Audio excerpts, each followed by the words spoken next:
Hello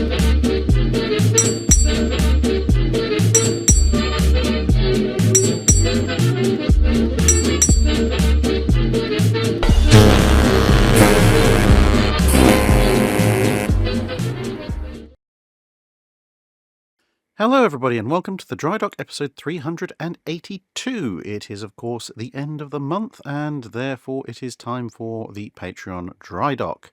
So, well, buckle in because there's a lot of questions to answer. Let's get on with them.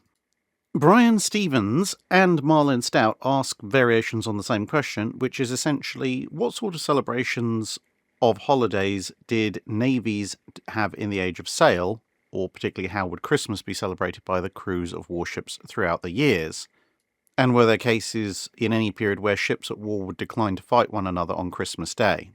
So this isn't really my area of speciality when it comes to naval history, but what I can tell you is that naval Christmas afloat, at least in the Royal Navy, for which the few references I've managed to pull up actually cover, tend, at least in the Age of Sail, to involve getting incredibly drunk, and all the shenanigans that come with that.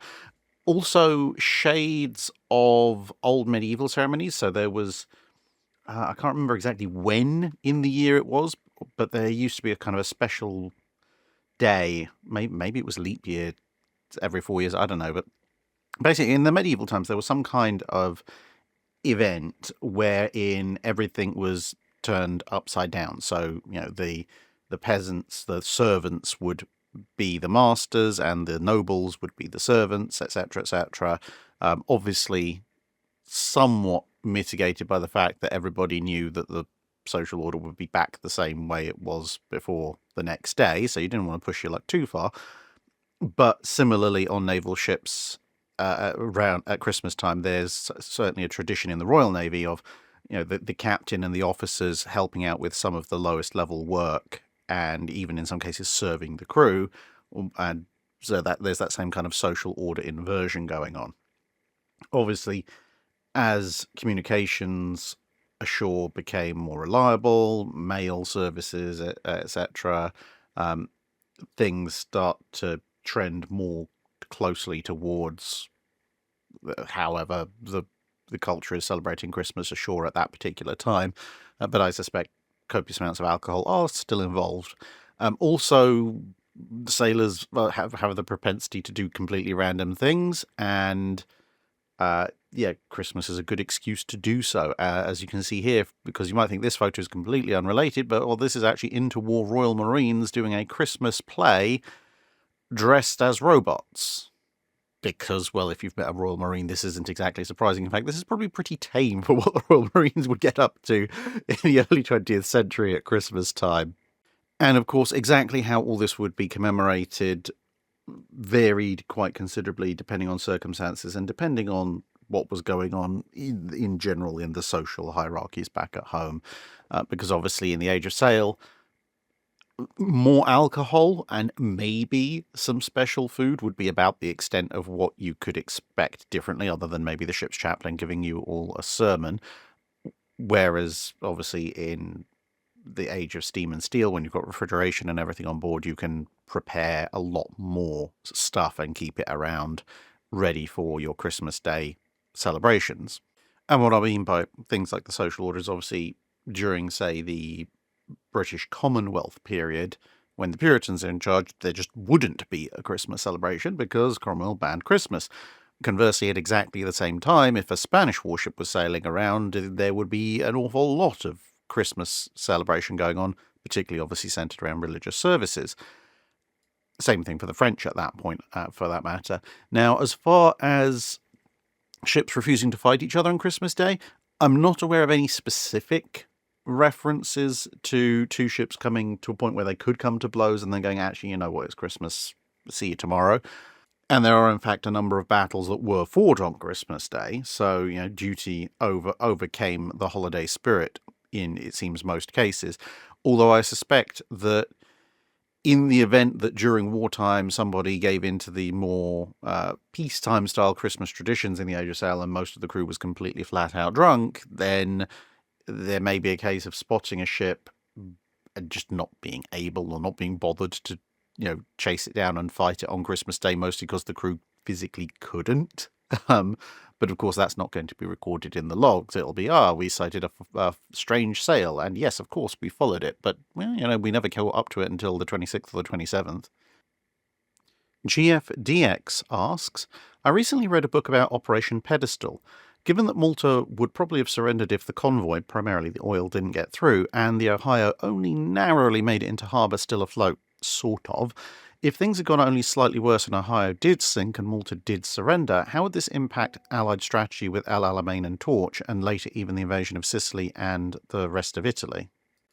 Well, again, for things like El Alamein, that's a land battle, so can't comment hugely on that other than, obviously, if Malta falls, then Allied interdiction of Axis convoys is massively reduced, which means that the Axis will have more supplies, which, assuming that they have the port capacity at that point to handle them, which is somewhat questionable, it would mean that the Allies planning for El Alamein would have to build up even more stocks of supplies before launching their attack, because for obvious reasons, you're not running massive convoys of supplies through the central Mediterranean to get to Alexandria to supply the 8th Army. Most of that stuff is going around Africa because it's a lot safer. For Torch, I don't think it affects Torch all that much, to be perfectly honest, because Torch is taking place at the western end of the Mediterranean, and anything that's being brought across from the eastern Mediterranean to help out is going to be running a gauntlet of Axis aircraft anyway. Whether they're launching from Sicily or Malta doesn't make a huge difference. But Malta will be figuring very highly in the planning stages for further operations. So I don't think it changes Torch all that much. What it would affect is when you get into the invasion of Sicily. Obviously, it's going to be slightly harder to dislodge the Axis from North Africa because it's a better supply convoy routes and etc. Keeping the Axis forces with more food and fuel and tanks and so forth. But when the time comes initially for the invasion of Sicily, it probably won't start with an invasion of Sicily. It'll probably start with the counter invasion of Malta, or potentially they'll delay things slightly or build things up a bit more and do a two-pronged assault on both Sicily and Malta. Because the thing is, you can't have active Axis forces based on Malta while you're in the process of trying to invade Sicily, because it gives the Axis a two-prong attack approach. So either you have to take Malta first and then go after Sicily, or you go after both Malta and Sicily at the same time. And that would obviously be a much more complicated and longer-term campaign, which then might subsequently delay any subsequent attack on Italy. Gallias of Martinengo asks, are there any cases other than scurvy prevention in the 18th century where an age-of-sail navy invested in a somewhat modern method of clinical trials?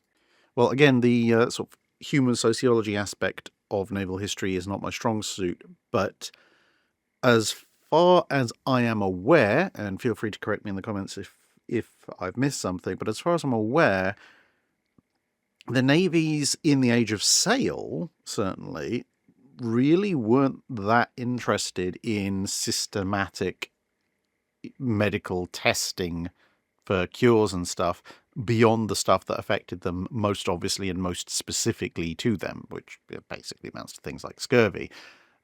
Other diseases that you got, if, for example, if you were in the tropics, you're very likely to get malaria or yellow fever, or the inevitable STDs or STIs that you'd pick up in various ports and so forth.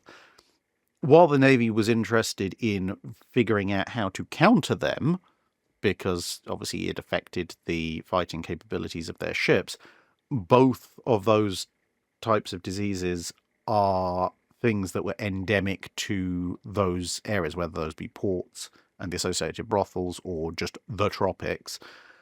And so there was a wider field of study going on looking into trying to solve these things. Obviously, there's various folk remedies of varying levels of efficacy and so forth. But for those things, again, at least as far as I'm aware, pretty much the Age of Sail navies decided that, well, somebody will probably come up with something if it is indeed possible to cure. And, well, it's not really worth us investing the time and the money because, what do we know that the experts ashore don't? Whereas with scurvy in particular, although obviously they did bring in some external experts, scurvy was, although technically you obviously can get it on land as well, but it was very much a problem for the Navy, and it was a problem that affected the navies across the planet, wherever they happened to be, and usually, unless you got a really bad batch of malaria or yellow fever, usually had a far higher fatality rate than pretty much anything else. So it was in their specific interest to sort that out. Seb Dove asks, on a more jovial note, what are some moments within the history of the Royal Navy that could be described as comically, stereotypically British, thinking of eccentric moments that would only ever really occur in the Royal Navy? Oh, there are quite a few. Now, you can argue in some cases that perhaps the overall spirit shown by the sailors in question could be replicated in other navies. But for the most part, when I've read the particular accounts I'm going to briefly explain, most of the time I'm sort of looking at going, yeah, that tracks for a Royal Navy captain. As I say, if there's a similar example in Navy that you happen to know about, then great, let us know, because they're always entertaining examples, as you'll see. But yeah, as you might guess from the picture, we'll start with HMS Eskimo, because, well, that's what a torpedo's just done to her bow in Rombox Fjord. Now, most people would go, okay, we've got the superiority in numbers, we've got the superiority in firepower, because there's a lot more friendly destroyers around. This is perhaps a reminder to just back off for a second and consolidate and let somebody else take over the killing. Whereas, of course, Eskimo not only refuses to retreat, the only maneuver she really accepts is, well, B turret's firing, and, well, as you can kind of tell, A turret really isn't going to be doing all that much right now. So why don't we reverse in a slight curve so we can bring the aft guns into action? Okay, fine. Then you've got the salvage of HMS Porcupine, where one of the sailors goes through all sorts of complicated shenanigans, bypassing various flooded compartments, getting down to a very dangerously, potentially compromised compartment down in the aft section of the ship while it's still at sea, with the sole and explicit intention of recovering the rum rations for everybody. And you've got the captain of the Royal Sovereign at Trafalgar, I believe it's Royal Sovereign, and he's wearing this big hat, and everybody is sort of telling him, so you should probably take the hat off because it's making you a very, very obvious target for the enemy. And he just turns around and says, blow that for a laugh, I've always fought battles in a hat, and I always will. And apparently he was onto something because he survived. And just a few ship lengths behind the Royal Sovereign at Trafalgar, you have the Belle Isle, which is completely dismasted on the way in, and under normal circumstances would be forgiven for at least just kind of sitting there going, hey, look, guys, we can't actually sail anywhere because, no masts. And, and maybe if they maneuvered themselves slightly so that they could keep firing from where they were, people were like, oh, well, that's a brave thing to do, considering enemy fires just completely disabled you and you want to continue provoking them. Whereas, no, on Belle Isle, they were just like, we're under fire from several enemy ships all at once, and they've crippled our means of propulsion. Clearly, the solution here is to hoist a jury rig mast and very slowly sail towards the enemy with the explicit intention of getting in close and wrecking them in revenge, even if it takes us several hours to cross that last few hundred yards. And then 10th Destroyer Flotilla, which either you will have heard about in more detail from me immediately before this video release or potentially in the following week, when HMS Tartar is hit on the bridge during one of the bigger battles that 10th Destroyer Flotilla fights with the German destroyers. So at that point, it's rough seas, it's at night, the bridge has just been plastered by German 5.9-inch shells and is actively on fire, and Tartar's response to this is, well, the rest of us isn't on fire. Continue the attack. So she's just streaming forward with this massive pennant of flame and smoke where her bridge used to be. And everybody else thinks this is perfectly fine. And actually, one of my favourite examples of, you might call it malicious compliance, but I really have to do an extended video on this. Captain Denman, Joseph Denman, who was on the anti-slavery patrols off the west coast of Africa, because he started off just going, okay, we're on anti-slavery patrol. We shall just seize any ship that has slaves on it and deal with them. And eventually various industrial political forces back in Britain basically told him, knock it off a bit, because, we're technically not supposed to be boarding everybody because we technically don't have permission. So, you can't board and destroy any slave ship you like, at which point Denman's just like, can't board and destroy any ship, you say? Well, I notice in your very, very specifically written reminders, you haven't mentioned anything about the slave complexes, well, they call them factories at the time. You haven't mentioned anything about those on land. So, because, they're not ships. So he just goes and blows up and burns a bunch of them to the ground. And then obviously the owners of those places start whining and complaining. And again, various political forces step in and tell them, okay, we also meant you don't blow up foreign assets, whether they're on land or at sea, which is very annoying for him. But then when he is eventually recalled and is essentially told by the people who have been trying to put reins on him, kind of as a punishment, I think was their intention, was basically, okay, bearing in mind all these reminders where we've gradually limited your powers, you need to write up a code of conduct and a rule book for all the other people who are going to go out on these anti-slavery patrols so that they don't do all the things that you do that have annoyed us and annoyed other people who can make us money. At which point he produces this rather extensive booklet and document, which theoretically does exactly what that he's been asked to do. But in this great example of both rules lawyering and extreme British snark, he not only says, okay, well, here are the circumstances where you're supposed to board ships or you're allowed to board ships. But then he also says, well, you're not supposed to board these people's ships, i.e. people we don't have a treaty with that allows us to do it. But if you suspect that the flag they're flying is a false flag, or you have any other suspicion that something is untoward, then of course you should board them to check it out. But then part of the rules is, well, if you find slaves, then you have to, set them free. You can't just let them go. And that's a perfect example of a rules lawyering caveat, because, of course, any captain who wants to board it will just go, well, yes, I understand that this ship was flying the flag of Spain or some other country we didn't have a treaty with at that point. But honestly, Gov, I thought that ship was flying a flag falsely because they knew that we shouldn't board them, so they were just lying about who they were actually registered with. So, of course, I had to go and check it out. And then when I went and checked it out, well, there were slaves on board. So at that point, it didn't really matter what flag they were flying, did it? And also, there's the whole other thing of, you're not to interfere with the affairs of countries that we don't have anti-slavery treaties with, or at least treaties that allow us to enforce our anti-slavery rules on them. And he's very, very clear that you shouldn't do this. And then 2/3 of the document is, and by the way, here is all the treaties that we've signed, usually at gunpoint, with all these European and African powers, that therefore you can go and inspect. So he's basically giving them chapter and verse for absolutely everybody, both on land and sea, that they can possibly go and inspect, which turns out to be quite a lot, because in the early 19th century, when the Royal Navy points lots of guns at you and says, sign this treaty or else, most people sign said treaties. So, technically there are a few that aren't on that list because they haven't signed the appropriate treaties yet, but they're very, very, very few.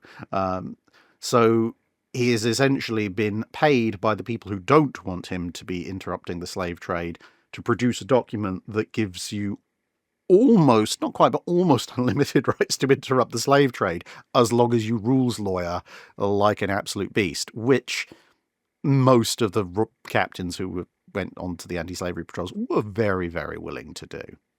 OB asks, if the Germans in World War II had kept their capital ships back instead of sending them out one by one, how would the Allies have had to respond? Would it have been easier or more difficult for the Allies to contain the German surface fleet? Now, completely random aside, when I read this question, the first thing that popped through my mind was a little German sailor standing on deck, marching around singing, "The German ships go sailing one by one, hurrah, hurrah." Maybe it's because Mini Drac likes watching the ants go marching one by one far too much. Anyway, back on topic. If the Germans had chosen to keep the Scharnhorsts and presumably the Deutschlands at that point, I guess, back until Bismarck and Tirpitz were ready, so we'd be talking mid to late 1941-ish, that would have, I think, actually made things slightly easier for the Allies. It would have made things more difficult logistically, but in terms of actually dealing with the Germans when they come out, it would have been easier, because, of course, that means no hunt for the Graf Spee, no abortive hunts for Scheer and Deutschland, later Lützow, no Operation Berlin, and so on and so forth. So fewer losses, lot less fuel expenditure, etc. for the Royal Navy. No Operation Rheinebung either, so Hood's still around.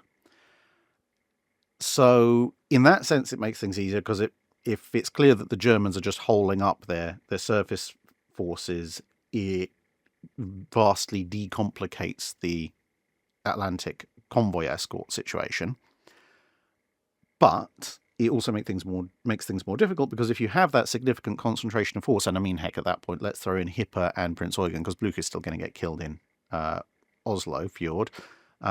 So then you've got 5 heavy cruisers and 4 battleships building up in German ports. Now that is a major problem, because you have to keep a superiority of force available to deal with that force.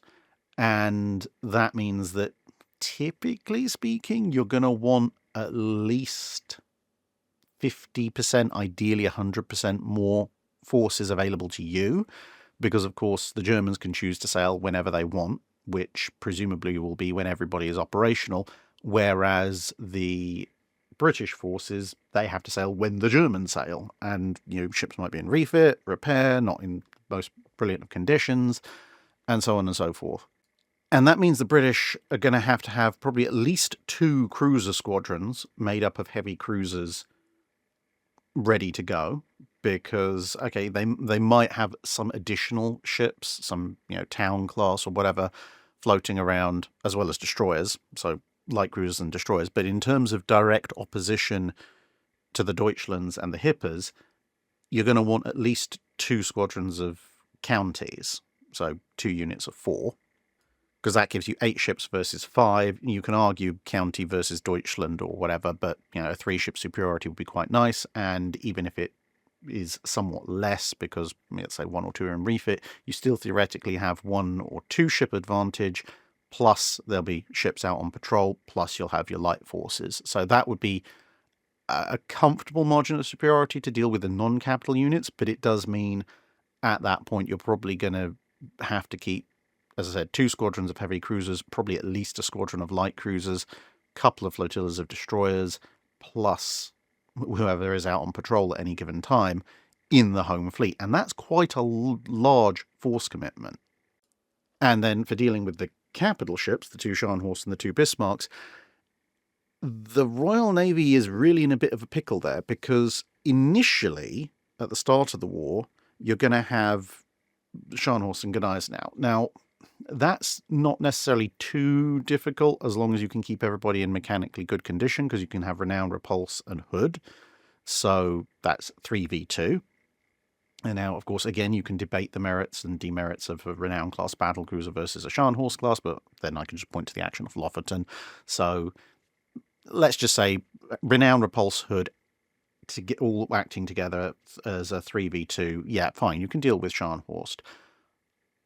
and Gneisenau for that matter. Problem is when Bismarck shows up, because now it's 3v3 and Bismarck, even if the Royal Navy considers Hood a roughly equal match for her, Renown and Repulse very definitely are not. So at that point, you need to start thinking about bringing in fast capital ships, which means King George V is going straight to the home fleet. And even then, you've only got a one-ship margin of superiority, so you're probably going to want at least 2 carriers to help slow down and, damage the German ships in question. And that, obviously, if you're keeping 2 carriers in the area, that's going to limit what other carriers you can deploy. Now, the only real advantage that the British have is that in the time it takes the Germans to bring Tirpitz online, they're going to get Prince of Wales and just about Duke of York. So that would give them 6 fast capital ships to the German 4. But the problem there is, of course, that assuming that the Germans sail in kind of August, September-ish, Duke of York is literally just commissioned, so she'll be in an even more of a working up state than Prince of Wales is. So effectively, it's 5v4. And, of course, Renown and Repulse are not going to want to go up against Bismarck and Tirpitz directly, so they're very definitely going to be going after the Scharnhorsts, which means that in terms of modern full-scale fast battleships, it's actually really a 2v2 unless Duke of York really pulls off a miracle. The US isn't involved yet, so you're not going to have North Carolina or Washington around. And you could, of course, have Nelson and or Rodney floating around potentially able to intercede, but that relies on everybody slowing them down to the point that Rodney and or Nelson can catch up and make the intercept. So if we're talking purely in terms of a formation that can chase down the Germans, as opposed to other ships which can then join in the mobbing, yeah, you're basically keeping every single fast capital ship the Royal Navy possesses, plus a couple of carriers, plus a dozen or so cruisers of various descriptions, plus a couple of destroyer flotillas. So that keeping all of that on standby in the home fleet is going to be a huge drain on Royal Navy efforts elsewhere. So that part is going to be more difficult. But as and when the Germans do sail, then it's a one and done deal, one big fleet battle. And at that point, because the Royal Navy is able to bring loads and loads of cruisers and a bunch of destroyers, and on a good day, slightly more capital ships, plus carriers, etc. to the fight, they should be able to defeat and destroy the German formation, which then obviously that's kind of a one and done. Okay, now the German surface threat is dealt with deal. So in terms of the wider scope of the war, it's easier for the Royal Navy because it means they just have to fight one big battle. And as I said, of course, they can bring in ships like Nelson and Rodney if they can guarantee to slow down and box in the German fleet. But in terms of the logistics up until that battle is fought, it's going to be a real pain. Pedden Harley asks, several ships of the line were still afloat on January 1st, 1900. Victory, Implacable, Wellesley, Conway, Akbar, Pembroke, Lion, Exmouth, Waterloo, Trafalgar, Nelson, St. Vincent, New Hampshire, Vermont, Independence, and maybe a few others. Only one survives at the present, that being Victory. If you could bend the timeline to save another 2, you'd obviously save Implacable, but what other ship, and what is it about that particular ship, either its service, design, or condition, that makes it noteworthy or worth saving? I think for me it would be a bit of a coin toss between either the USS Independence or HMS Duke of Wellington, because she's still around at that point as well. And the reason for those 2 choices would be Independence is, as far as I'm aware, the first proper ship of the line commissioned by the US Navy. Before that, there's a whole bunch that were cancelled, and there's, of course, USS America, but USS America was part of the Continental Navy and is very, very much gone by the turn of the 20th century. So I think it would be nice to have the Independence around, partly because, well, it's, let's say, the first ship of the line from the US Navy, but also because, as you've probably seen when I've done some videos on some of those ships, the US Navy had some very different ideas about ship of the line design compared to most of the other sailing navies, and it would make a really nice contrast with HMS Victory. The other one, which was a Duke of Wellington, I would have, because of what she represents. So obviously with Implacable, formerly Duguay Triant, you get both a third rate and an example of French ship-of-the-line building from the classic Age of Sail. With Victory, you obviously get British first rate also from the classic Age of Sail, and both from the Battle of Trafalgar. With Duke of Wellington, you basically get the end game of ship-of-the-line design. As you might be able to tell from this photo, she's got funnels, so she's got an onboard steam plant. She's 130 plus guns, and all of her structure reflects all the the Seppings and the Simmons upgrades that were made in the early part of the 19th century. So she'd make a really nice endpoint, I think, especially if you could pair her with Warrior. Obviously, Warrior was reclaimed a lot later on, but I think given where Warrior is in Portsmouth Historic Dockyard, having Warrior and Duke of Wellington next to each other, given the fact that their commissioning dates are spaced out by only a handful of years, would make a really good contrast of this is the end of the ship of the line in wooden form, and this is the start of the armoured iron and then later steel warship. Ran Parr asks, in a conversation with you, John Marshall suggested that if Japan had won at Midway, US submarines would have made it impossible for the Japanese to hold on to the atoll. Given the number of submarines and the quality of US torpedoes, this seems somewhat optimistic. What are your thoughts? If Japan had captured Midway, what would this have meant for the Japanese Navy? Would it have required them to take control of Pearl Harbor as well? And would that have been logistically feasible? Okay, so there's a few separate sub-questions in there. In terms of submarines, yeah, the US would still be having major problems with Mark 14, but the US does still have a number of S-class submarines. Now, they're old, they're not anywhere near as capable as the fleet subs, but they do use the older Mark 10 torpedo because their torpedo tubes are too small to fit the Mark 14, and the Mark 10 works somewhat better. And since Midway is considerably closer to Pearl Harbor than pretty much anything else the Japanese actually managed to take hold of, it wouldn't be impossible to, even if you're having issues with the fleet boats, it wouldn't be impossible to just go, okay, well, our smaller, less capable, shorter range S-boats can do a submarine blockade of Midway. And all you have to do is knock out the occasional supply ship, and the Japanese garrison will be in a lot of trouble. Plus, obviously, as time goes on, the Mark 14 problems would generally be fixed. So as the war progresses, things become worse and worse. And the thing you've got to remember is that Wake Island, which is roughly speaking about twice as far from Hawaii as Midway is, by the mid to late stages of the Pacific Campaign, had essentially become a live fire test ground for the US Navy on its way to the Western Pacific. So Midway, being obviously much, much closer to US interests than Wake, would have been in pretty much the same box, only even worse for the people on Midway. Now, as far as when it comes to what would it have meant for the Japanese, it's a little bit of a poison chalice, really, because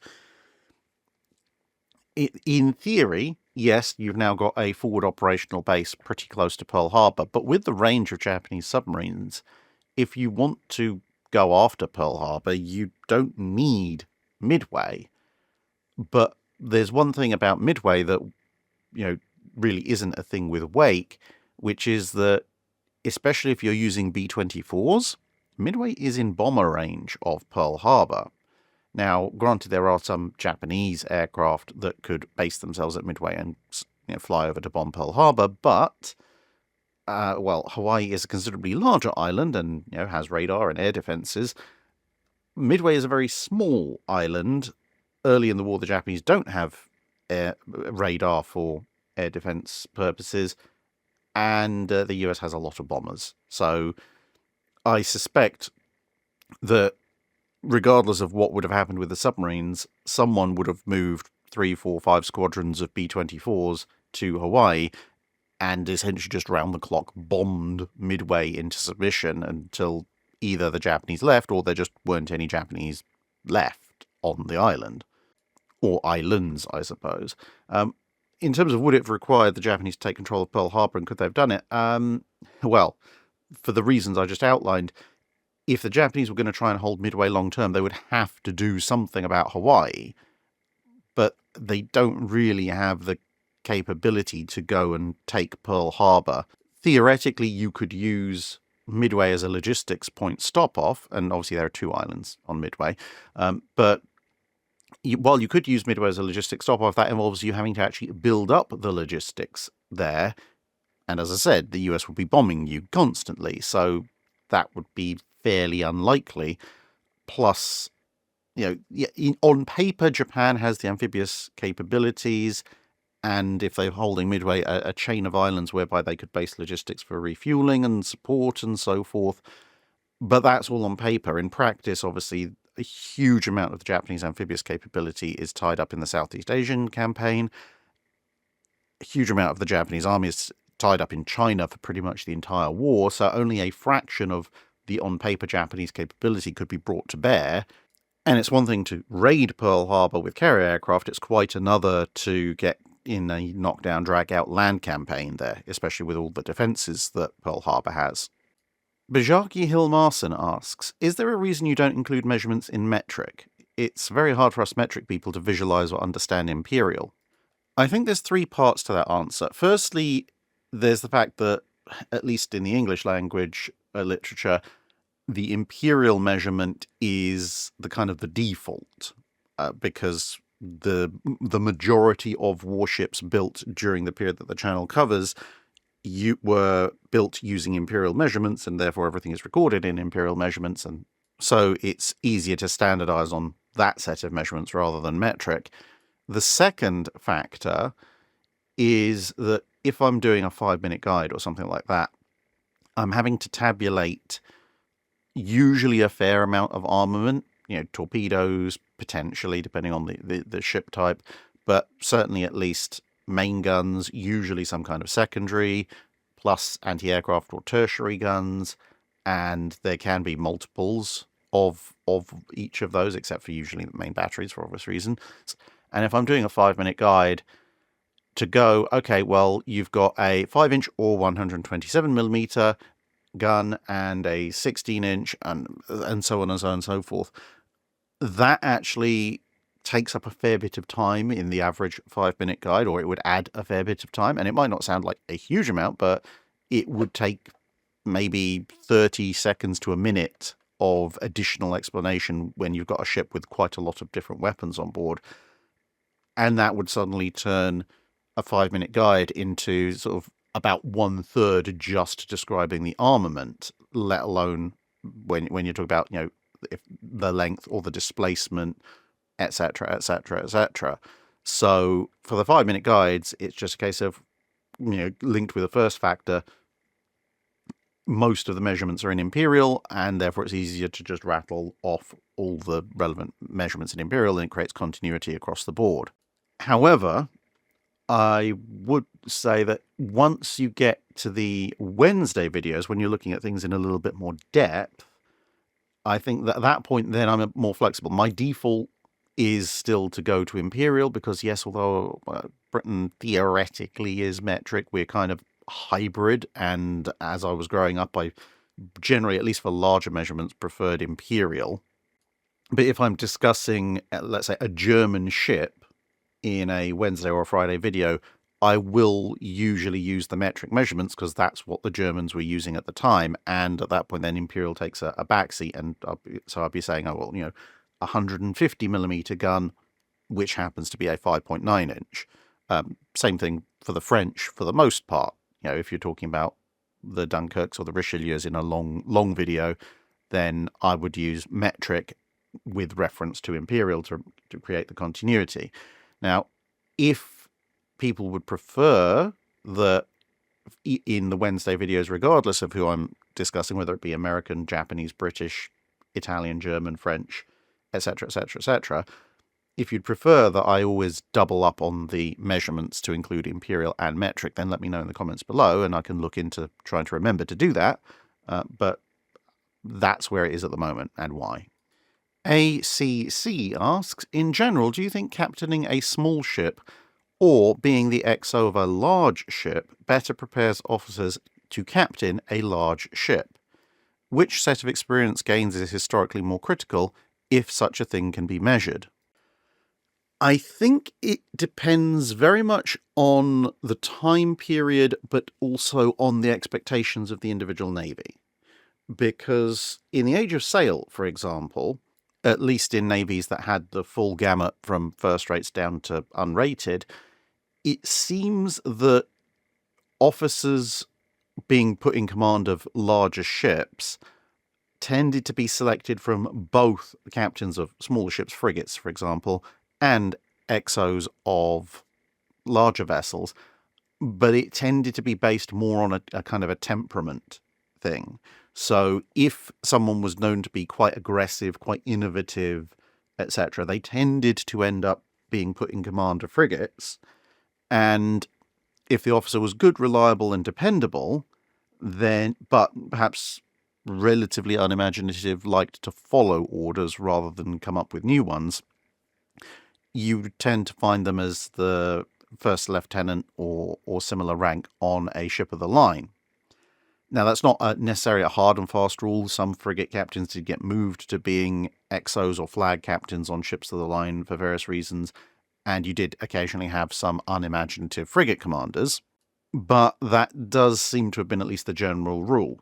And then when you were selecting a commander for a large ship, it tended to be more on the basis of what did the Admiralty want for that ship. You know, is this ship going to spend an awful lot of time sitting in formation with other ships? Is it kind of a lesser combatant in terms of ships of the line? Or is this going to be a premier command, you know, a flagship or a squadron leader? In which case you might go with more of the frigate captain style, so to ensure suitability of command style. Once you get into the age of steam and steel, and you have obviously destroyers, cruisers, battleships, etc., this is where I think it becomes more and more about what the Navy's expectations for a captain are. Because if your Navy values more kind of admin and technical experience, i.e., they view the captain as the administrator of the ship and somebody who therefore is overseeing a lot of the functions and should understand most of the functions of the vessel, at least to a reasonable degree, then at that point, being the XO of a larger vessel as kind of preparation for getting a command is going to be much more preferable for that Navy. And you see this, for example, in the interwar US Navy, where if you want to be in command of a battleship or a carrier, you pretty much have to get an XO slot on one of those things first, in order to even be considered for command of a capital unit.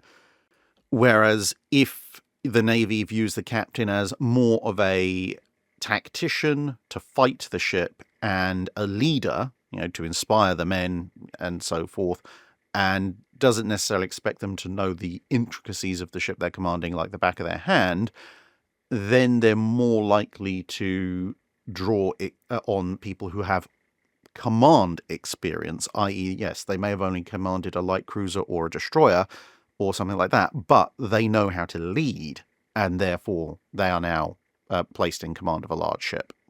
And I think, generally speaking, that is more reflective of the Royal Navy tradition. And obviously you can have different intervals between those two in various other navies as well. Now, obviously, this isn't a hard and fast rule. You will find Royal Navy battleship captains whose previous role was first lieutenant or first officer, and you will find US Navy capital ship captains whose last command experience was on a lighter ship. But it's more the kind of the rule of thumb that is reflected in the naval culture. And I think a good example, which I cite fairly often of the Royal Navy type of things, is Captain Dalrymple Hamilton, who captains HMS Rodney during her action with Bismarck. And if you look at his command history, destroyer, destroyer, destroyer, destroyer, destroyer, destroyer, destroyer, destroyer, destroyer, destroyer, wonderfully named HMS Violent, destroyer, destroyer, destroyer, destroyer, flotilla leader, destroyer, an entire flotilla, brief stint ashore at the Royal Naval College in Dartmouth, and then straight on to being captain of HMS Rodney. So shockingly, when he confronts Bismarck, he's like, I am on big destroyer. Michael Gilson asks, As a last-ditch attempt to modernise their air force as war was looming, the Swedes sought to license-build Japanese designs. The Japanese were open to the deal, but Stalin wouldn't allow the needed physical transfers over land, and it was too late to make them by sea, so it all fell through. How much earlier would the Swedes have needed to propose the deal for it to be carried out, and what would have been the follow-on effects other than Sweden joining Spain in supplying aircraft for war movies in the 50s, 60s and 70s? Okay, well, two things first, I think, to qualify. One is someone like Chris from Military Aviation History or Rex from Rex's Hangar would probably be much better off in explaining that whole situation, because obviously it's a primarily aviation-based question, even though it does involve a Japanese carrier aircraft in part. And secondly, I was only able to find relatively oblique references to the whole thing, and they tended to vary from it was considered, but they thought, as you kind of mentioned, that the deliveries were not practical, to they actually genuinely wanted it, but like you said, that Stalin might have physically stopped that, and therefore they ended up going with Italian aircraft instead, which definitely does seem to have been a thing.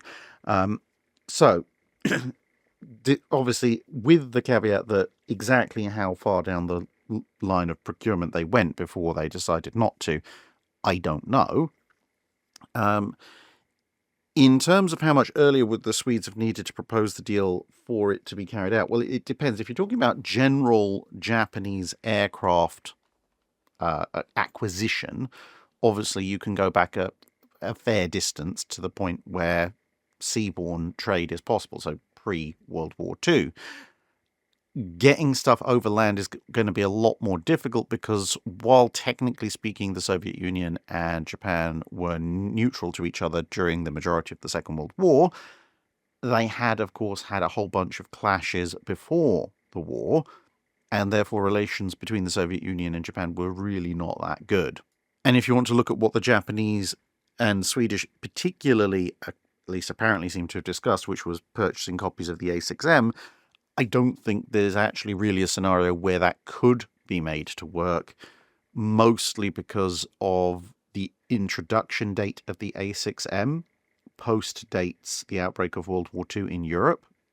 And so if the concern is, well, if we ship it, it might get sunk by a U-boat or stopped by the British or both, potentially, then, you know, the A6M physically doesn't exist in an exportable format prior to December or September 1939. Admittedly, it did fly in spring 1939, but it doesn't even enter service with the Japanese until the following year. Although if they somehow contrive to get one or more over to Sweden, I deeply suspect that either in the run-up to the Pacific War or immediately after Japan enters World War II, with the attack on Pearl Harbor, the Allies would have done their absolute level best to try and persuade Sweden to let them have one of the zeros so they could analyze it. Owen Woodall asks, where and why did the US Navy come up with the idea to develop the Mark 8 Super Heavy 16-inch shell, and what is its performance characteristics compared to other 16-inch shells? So the idea of super heavy shells, or at least heavier shells than average, kind of bounces back and forth a little bit during most of the classic battleship era. For example, when you look at the British 13.5-inch gun, they initially start off with one weight of shell, and then they look at it and go, oh, I'm not really happy with the performance of that, and they just put a slightly heavier shell in place. However, when it comes to the main line of super heavy shells in the US Navy, because remember, it's not just the 16-inch shell that gets a super heavy version, a bunch of their other shells also get either heavy or super heavy versions. This comes about in the interwar period, more towards the end of the interwar period, so they're talking about the 1930s, really. And that's because the US Navy has been looking more and more at thinking that its engagements are going to occur at longer ranges, high 20,000s of yards and so forth. And at that range, as we discussed recently in the video on plunging fire, you're more likely to score a deck hit at a steeper angle than you are a belt hit. So at that point, the idea of having a heavier shell would seem to be somewhat useful, because a heavier shell with the same frontal cross-sectional area will carry more inertia for a longer distance, therefore it will retain velocity somewhat better, plus of course, again, being heavier with similar frontal cross-sectional area, it will gain speed and therefore energy due to gravity, and with the greater mass, because kinetic energy is half mv squared, so you've got mass being a factor in there, it will hit harder for deck penetration purposes. But also, while it retains momentum, especially as it starts to fall, assuming you're using the same charge, obviously it physically can't go quite as far at the same elevation, so if you want it to go the same distance, you have to fire it slightly higher into the air, which means its angle of drop is also going to increase. The flip side to all of this is that for a given charge, obviously because a super heavy shell would be heavier, it's going to have a lower muzzle velocity than a standard weight shell, and therefore at shorter distances you're not going to really gain all that much in terms of belt armor penetration, because yes, you're hitting with a heavier shell but at a slower speed, and as we just discussed, kinetic energy being half mv squared and mv being a factor in other energy equations, the mass increase and the velocity decrease will tend to cancel each other out.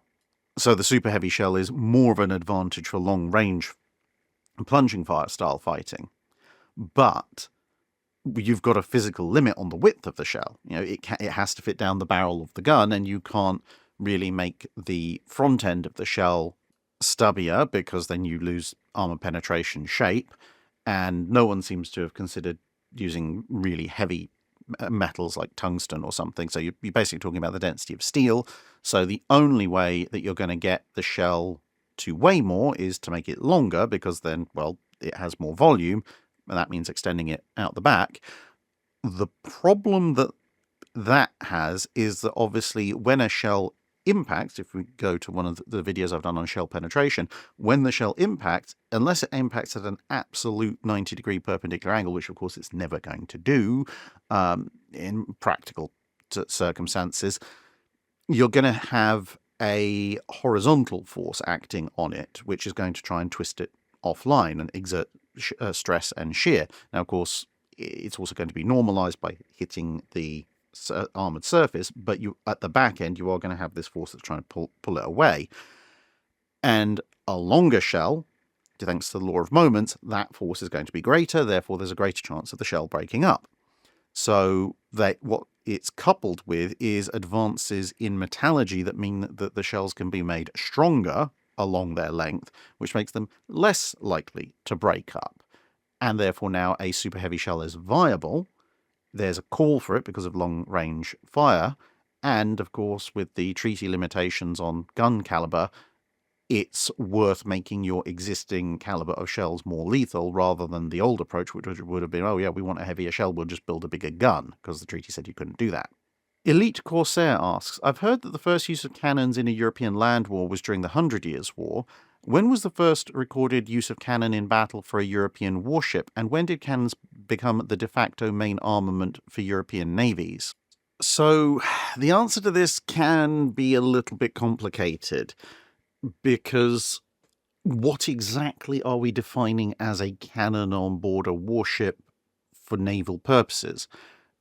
If you want to be very sort of liberal and say, okay, it's a powder-charged weapon that fires some kind of projectile at something else and is mounted aboard a ship and isn't a hand weapon, then you're actually looking surprisingly early in the first half of the 1300s, because you have records. The most commonly cited one is the British, or English, I suppose, at that point, cog the Christopher, which is supposed to have had 1 hand cannon and 3 cannon, i.e., things on carriages, mounted on it.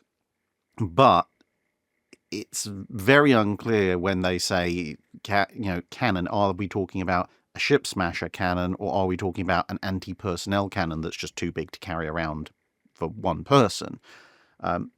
So, depending on whether those were cannon designed specifically to blow holes in other ships, or whether they were just very large shotguns, essentially, you could take it or leave it there. But around about that time and shortly thereafter, you do find accounts of people sticking 1 or 2 cannon on a ship to fire at a defence, a shore-based facility like a castle or something like that. And again, do you count that? Because it's not really designed to be fired at other ships. It's designed to be fired at fixed emplacements ashore, so it's more of a bombardment thing. Think the cannon galleon from Age of Empires 2, something like that.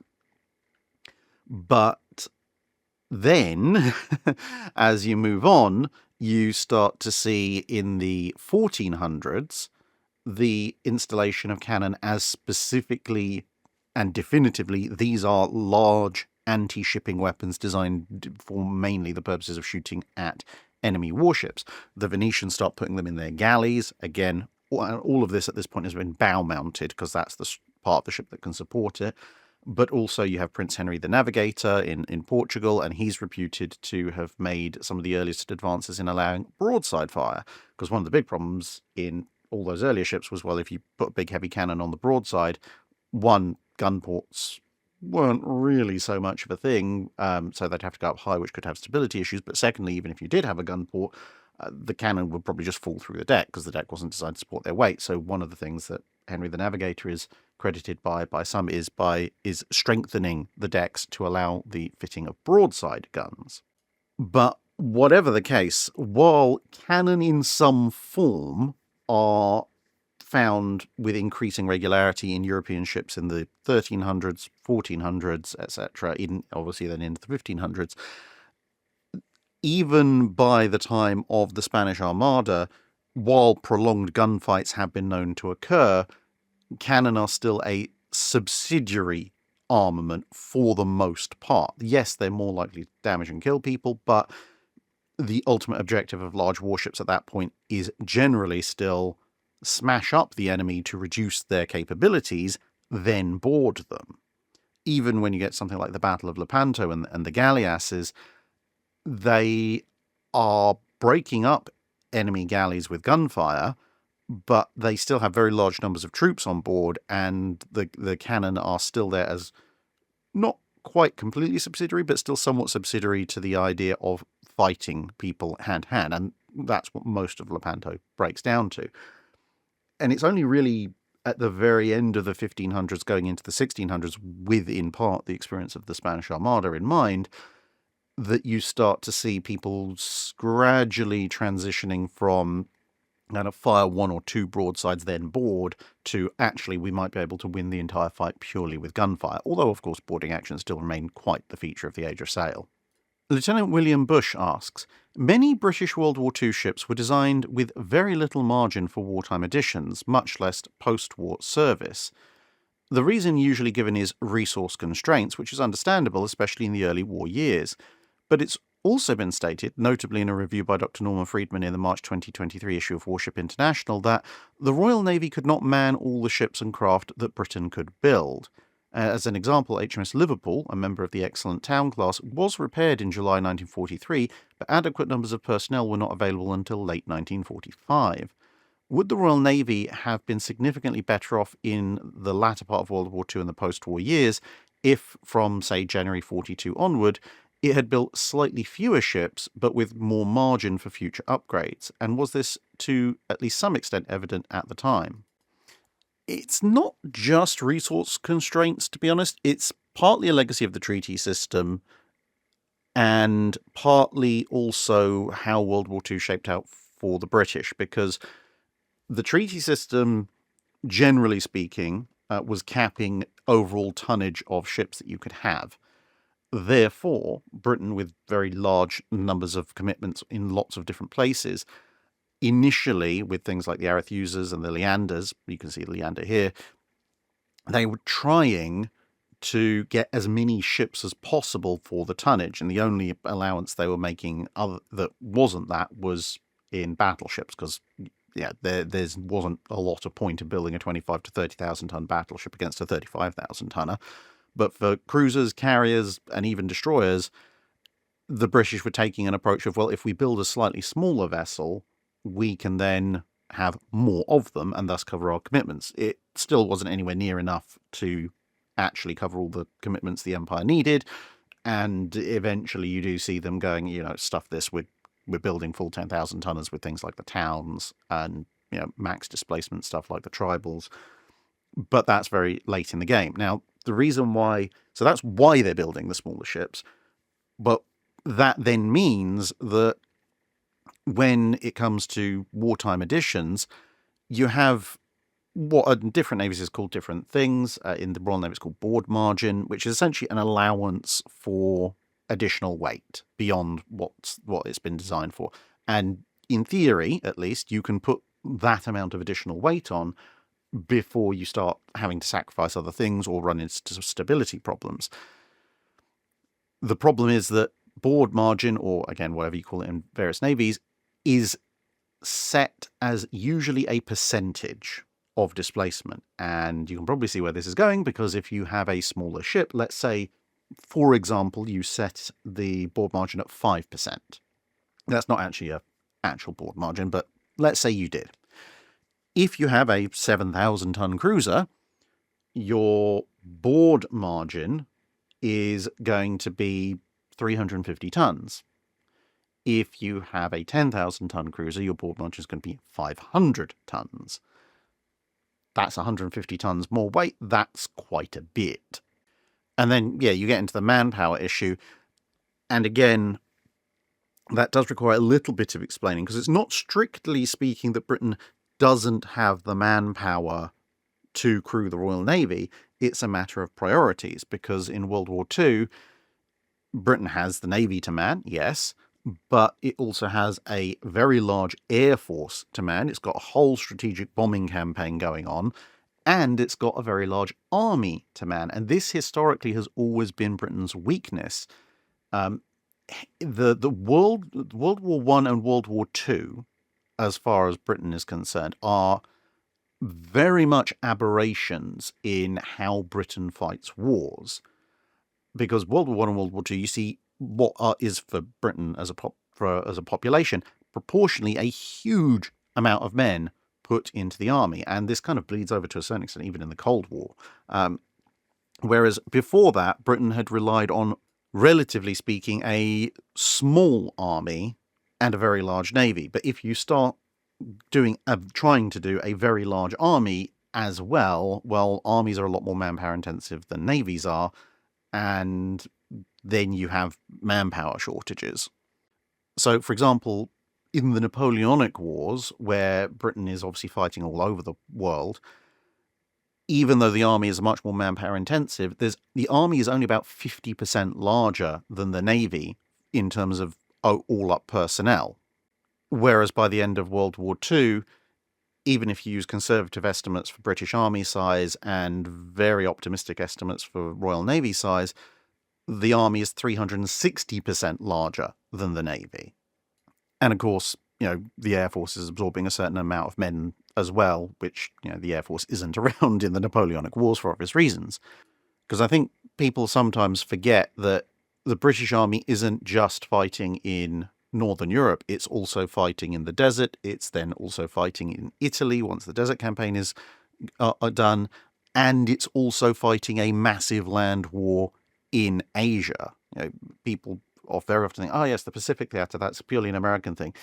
Navally, perhaps, a good chunk of the Pacific War is done by the Americans, but there's an awful lot of British and Commonwealth troops fighting the Japanese on mainland Asia, and to a certain extent in places like Papua New Guinea as well, but mostly in things like the Burma campaign, that a lot of the time just gets completely forgotten. So the point of all that is to explain some of the more detailed background as to why British ships going into World War II have less margin to take on wartime additions than perhaps some other navies, and also where the manpower shortage is coming from. If the government had reprioritized the armed services slightly, the Royal Navy could have manned the ships that it needed to man, but that's a political decision more so than anything else. So, with all that said, the final part of your question, would the Royal Navy have been significantly better off in the later war years and onwards if they decided to build fewer ships, but presumably larger ones with more margin for future upgrades? Yes, absolutely. Was this evident at the time? Not quite so much. Some people had kind of recognised that this would be an issue in the post-war environment, but at the time, with so many commitments, obviously through the Royal Navy fighting in the Arctic, the North Sea, the Atlantic, the South Atlantic, the Mediterranean, the Indian Ocean, and latterly the Pacific, there was still quite an emphasis on we need numbers, because two smaller destroyers can be in two places at once. One big destroyer can only ever be in one place at once. And to a degree, this also combines with the fact that some British shipbuilding industries physically couldn't build larger ships. This is why you see the battle and the weapon class destroyers, because the battle class are kind of more along the lines of what the Royal Navy is looking for, but the weapon class are smaller ships that can be built in shipyards that can't build the larger battles. And there was initially supposed to be a similar pairing of smaller and larger destroyers when the Daring class were designed, but eventually the smaller design was dropped completely and you just get the big ones, which are the Darings. But, looking at it now, and to a certain extent perhaps in the latter stages of World War II, in absolute terms, yes, there would have been a huge advantage for the Royal Navy to stop churning out mass-produced ships and start looking at fewer, larger, individually more expensive, but long-term far more effective designs. The Daring class are actually a very good example of that, because they are much larger than preceding destroyers. Now, they could have been even larger and potentially therefore even more long-lasting, but they were cut down somewhat by necessity and budget. One of the big issues, of course, is how much can the British government afford post-war, but that does also loop round to, are you saving pennies today only to waste pounds tomorrow? And one of my major bugbears is the British carrier program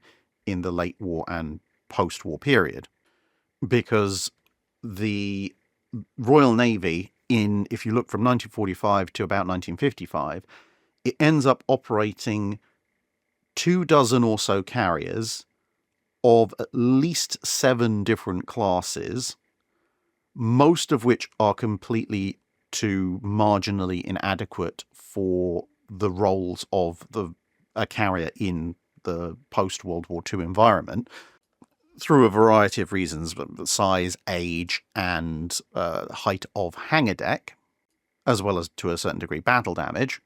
And some of the choices are, frankly, a little bit bizarre, because, for example, with the Light Fleet Carrier program, the Royal Navy keeps the Colossus class and sells off the Majestics, despite the fact the Majestics are both newer builds and better than the Colossus is.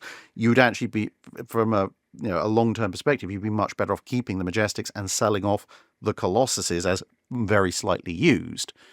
And the usual argument is, oh yeah, Britain's broken, Britain can't afford things, etc., etc. But the thing is, yes, in theory, operating those 24 or so slightly smaller, older carriers that you already have, therefore mostly looking at, apart from the Audacious's, mostly looking at ongoing maintenance costs rather than new build costs. In the latter half of the 1940s, sure, it costs slightly less, but then in the 1950s, suddenly you're faced with ever-growing aircraft, meaning more and more carriers are just flat-out not suitable. Also, things like the Illustriouses just don't have the hangar height, and battle damage and wear and tear means you're having to put them through increasing expensive refits or get rid of them. And in terms of manpower, you're operating lots and lots of carriers, and as I said, most of them are not really up for the job, truly speaking. Whereas if you run the numbers, if the Royal Navy had, or at least if the Treasury had given the Royal Navy the money to just build the 4 Malta class, maybe the 2 Audaciouses that they did build, and slightly extend the run of the Centaurs, then if you had a Navy that was made up of 6 Centaurs, 2 Audaciouses, and 4 Maltas, that's half as many carriers. Yes, you have the build costs of, putting most of those together, but half as many carriers, granted somewhat larger on average, but manpower requirements actually come down quite significantly. Ongoing maintenance costs come down quite significantly, and you don't have to worry about really expensive refits and so forth in the immediate term, because, well, they're brand new. And those ships are far, far, far better suited to operating modern aircraft going forward. And from a meta perspective, it also gives you the Centaurs and perhaps latterly the Audaceuses as a big meat shield to guard against further treasury cuts, which allows you to preserve the core of the carrier force. So that's just using carriers, and the same thing applies with cruisers and destroyers and so on and so forth. So yes, absolutely, the Royal Navy would have been better off essentially replacing pretty much almost its entire wartime fleet with newer, larger, far more adaptable designs, but, for example, the Minotaurs instead of the Tigers, but it's an example of an awful lot of UK government political short-term thinking, which happens an awful lot during the 20th century, basically kiboshing a huge amount of potential and actually long-term savings. Because you're beginning to enter an era where governments are thinking only as far as the next election cycle, if that. Cameron Rogers asks, the design of the speed, protection and firepower of the Lexington-class battlecruisers was a poor decision, given the first 20 years of experience with the type across the world. But had they been built, would they have actually been unsuited to the environment of World War II? Were there any large caliber hits on US battleship belt armor that could have disabled a Lexington? And would the enhanced engine responsiveness and subdividing of turboelectric propulsion have helped in any torpedo encounters? Broadly speaking, US capital ships didn't end up in knock-down, drag-out engagements with their opposite numbers during World War II. There are a few instances where heavy caliber gunfire was directed at them, but the three most obvious ones would be Surigao Strait, where radar grants such a ridiculous advantage they don't get hit anyway. So, yes, theoretically the Japanese are firing back, but it doesn't amount to all that much. And honestly, in the grander Leyte Gulf situation, a Lexington class would never have been with 7th Fleet. Would have been up with Halsey. Now, the other two are, of course, the night action of Guadalcanal and the Battle of Casablanca, where Jean Bart shoots at Massachusetts. Now, in that case, the latter case, Jean Bart shooting at Massachusetts, if Massachusetts was subbed out with a Lexington, the Lexington might be in a bit of trouble. When you have a look at, if you go on Massachusetts, they can actually show exactly where she was hit, but if you look at how and where she was hit and sub that onto a Lexington with its historical armor, that could end a lot worse. The other one, of course, the second night battle of Guadalcanal, Admiral Lee's engagement. If the Lexington was standing in place of Washington, obviously no problem because she doesn't get hit. If the Lexington is standing in place of South Dakota, that could be a major problem. Now, in each of those circumstances, would it be realistic to say that the Lexington is there? Because as we said, at Surigao Strait, they're never going to put a Lexington with 7th Fleet. It's fast. It would go with carriers. I think Casablanca, you're probably not going to see a Lexington subbing in for Massachusetts, purely because they know they're going up against potentially an enemy battleship plus shore fortifications.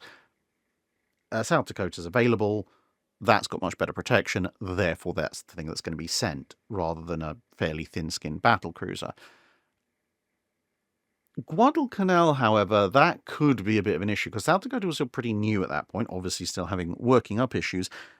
And the Lexingtons, because of their speed, as I've said before, if they had been built, would make really good carrier escorts. So it would be very plausible to have a Lexington there, as well as or instead of South Dakota. And therefore, you could have actually seen a Lexington go in. And if she was in South Dakota's position, well, on the one hand, she wouldn't have had the electrical problem South Dakota did. But on the other, the blastering South Dakota received would have gone considerably worse if it had been a Lexington.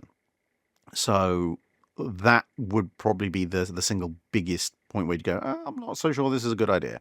But more broadly speaking, again, as I pointed out in other videos, a refitted Lexington would make a really good carrier escort. It's fast enough to keep up, because obviously, historically they were the carriers, and potentially you could have a hybrid situation where 2 are turned into carriers and the other 4 are completed. I don't know, however you want to make it work. So they're fast enough to keep up with the carriers. They've got the length to have lots of anti-aircraft guns. As you can see, obviously we've been using the World of Warships Constellation, which is a refitted theoretical Lexington, to get some idea of what it might have looked like.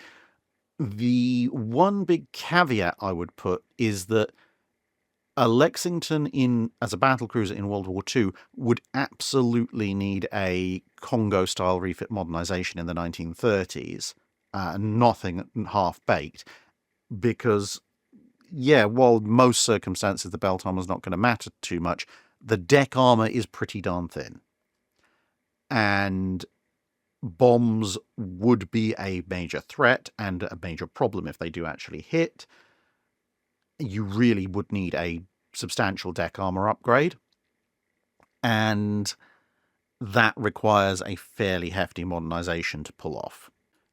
And because of the sheer size of the Lexingtons and therefore the extent of their deck armor, that could involve quite a bit of weight being put on.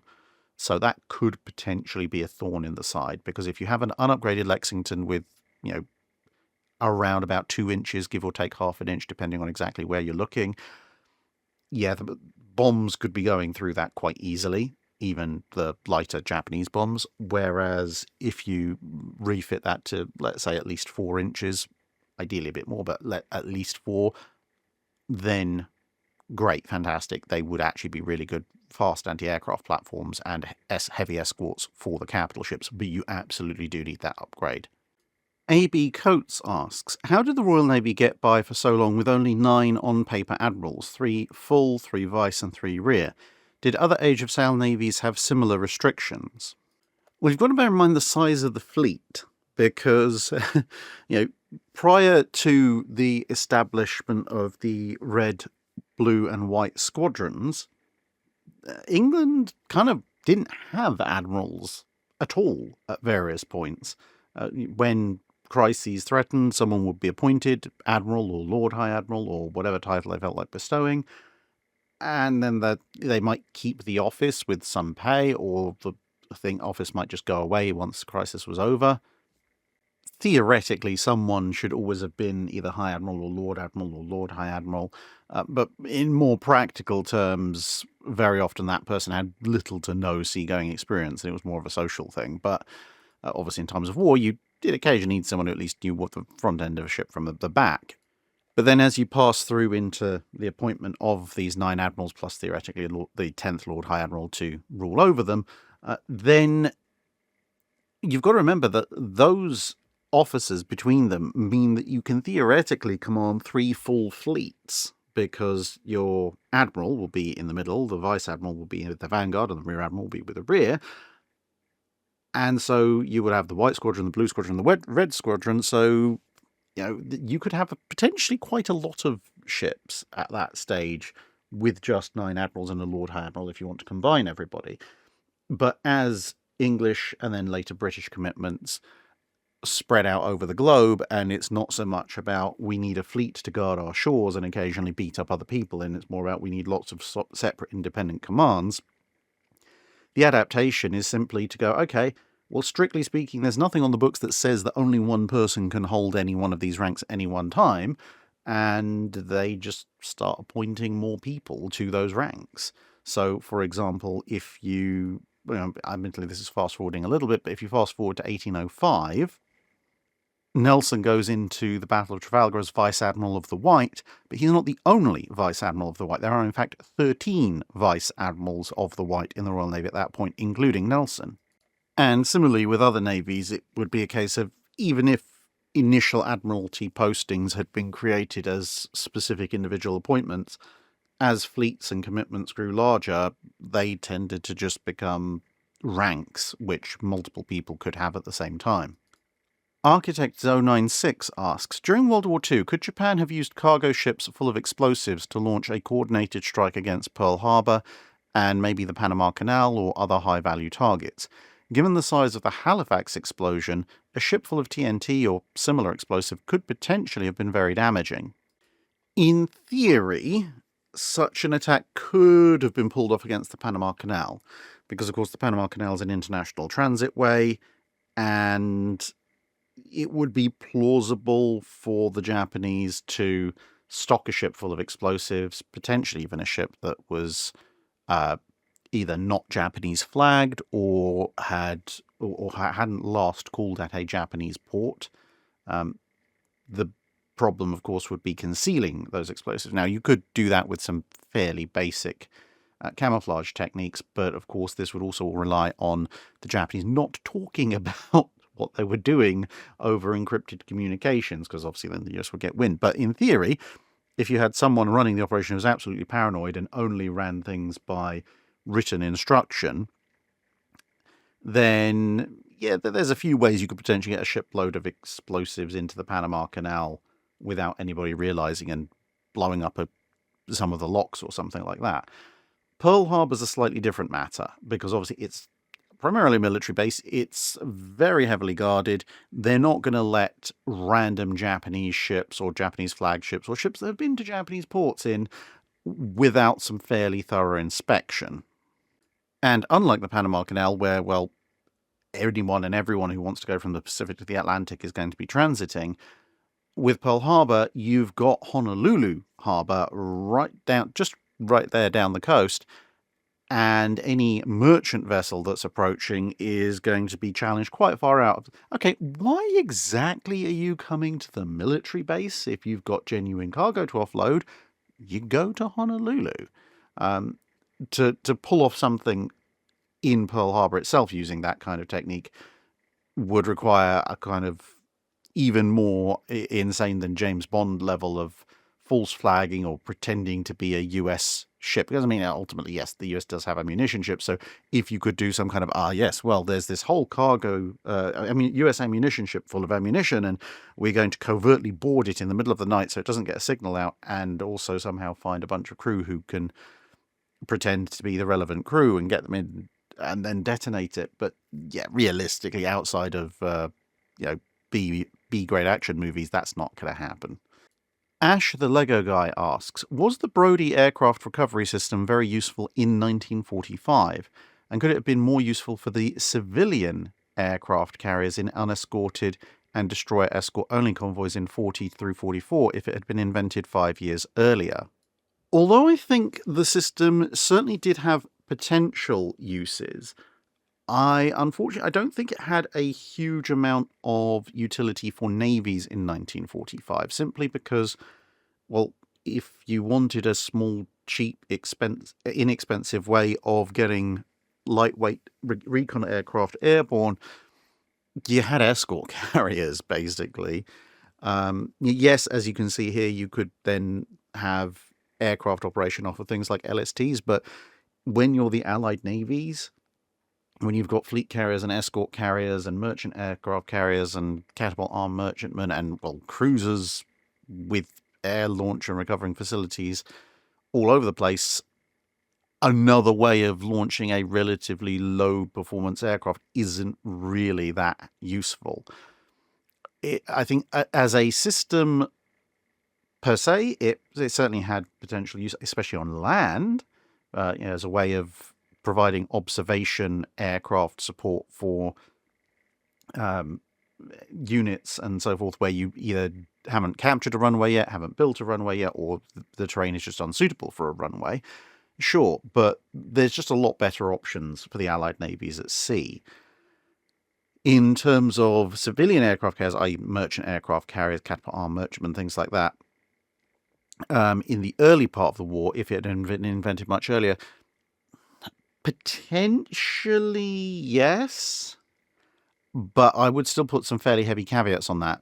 One of the big issues that was identified with the system was that aircraft did have problems because obviously the ship is pitching and rolling, and it's a very specific hookup point that you've got to aim for, and aircraft could therefore miss that. And in the Atlantic, there's going to be a lot of pitching and rolling going on a lot of the time, and because of the fine flying you need to actually successfully dock and undock with the system, you are going to be using relatively low performance STOL aircraft.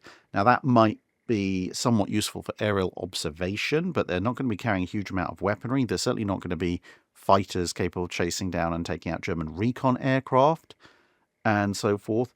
So I think it would have fairly limited utility even on convoys compared to even a catapult armed merchantman, or indeed, just stick a small flight deck on a civilian ship and call it a merchant aircraft carrier.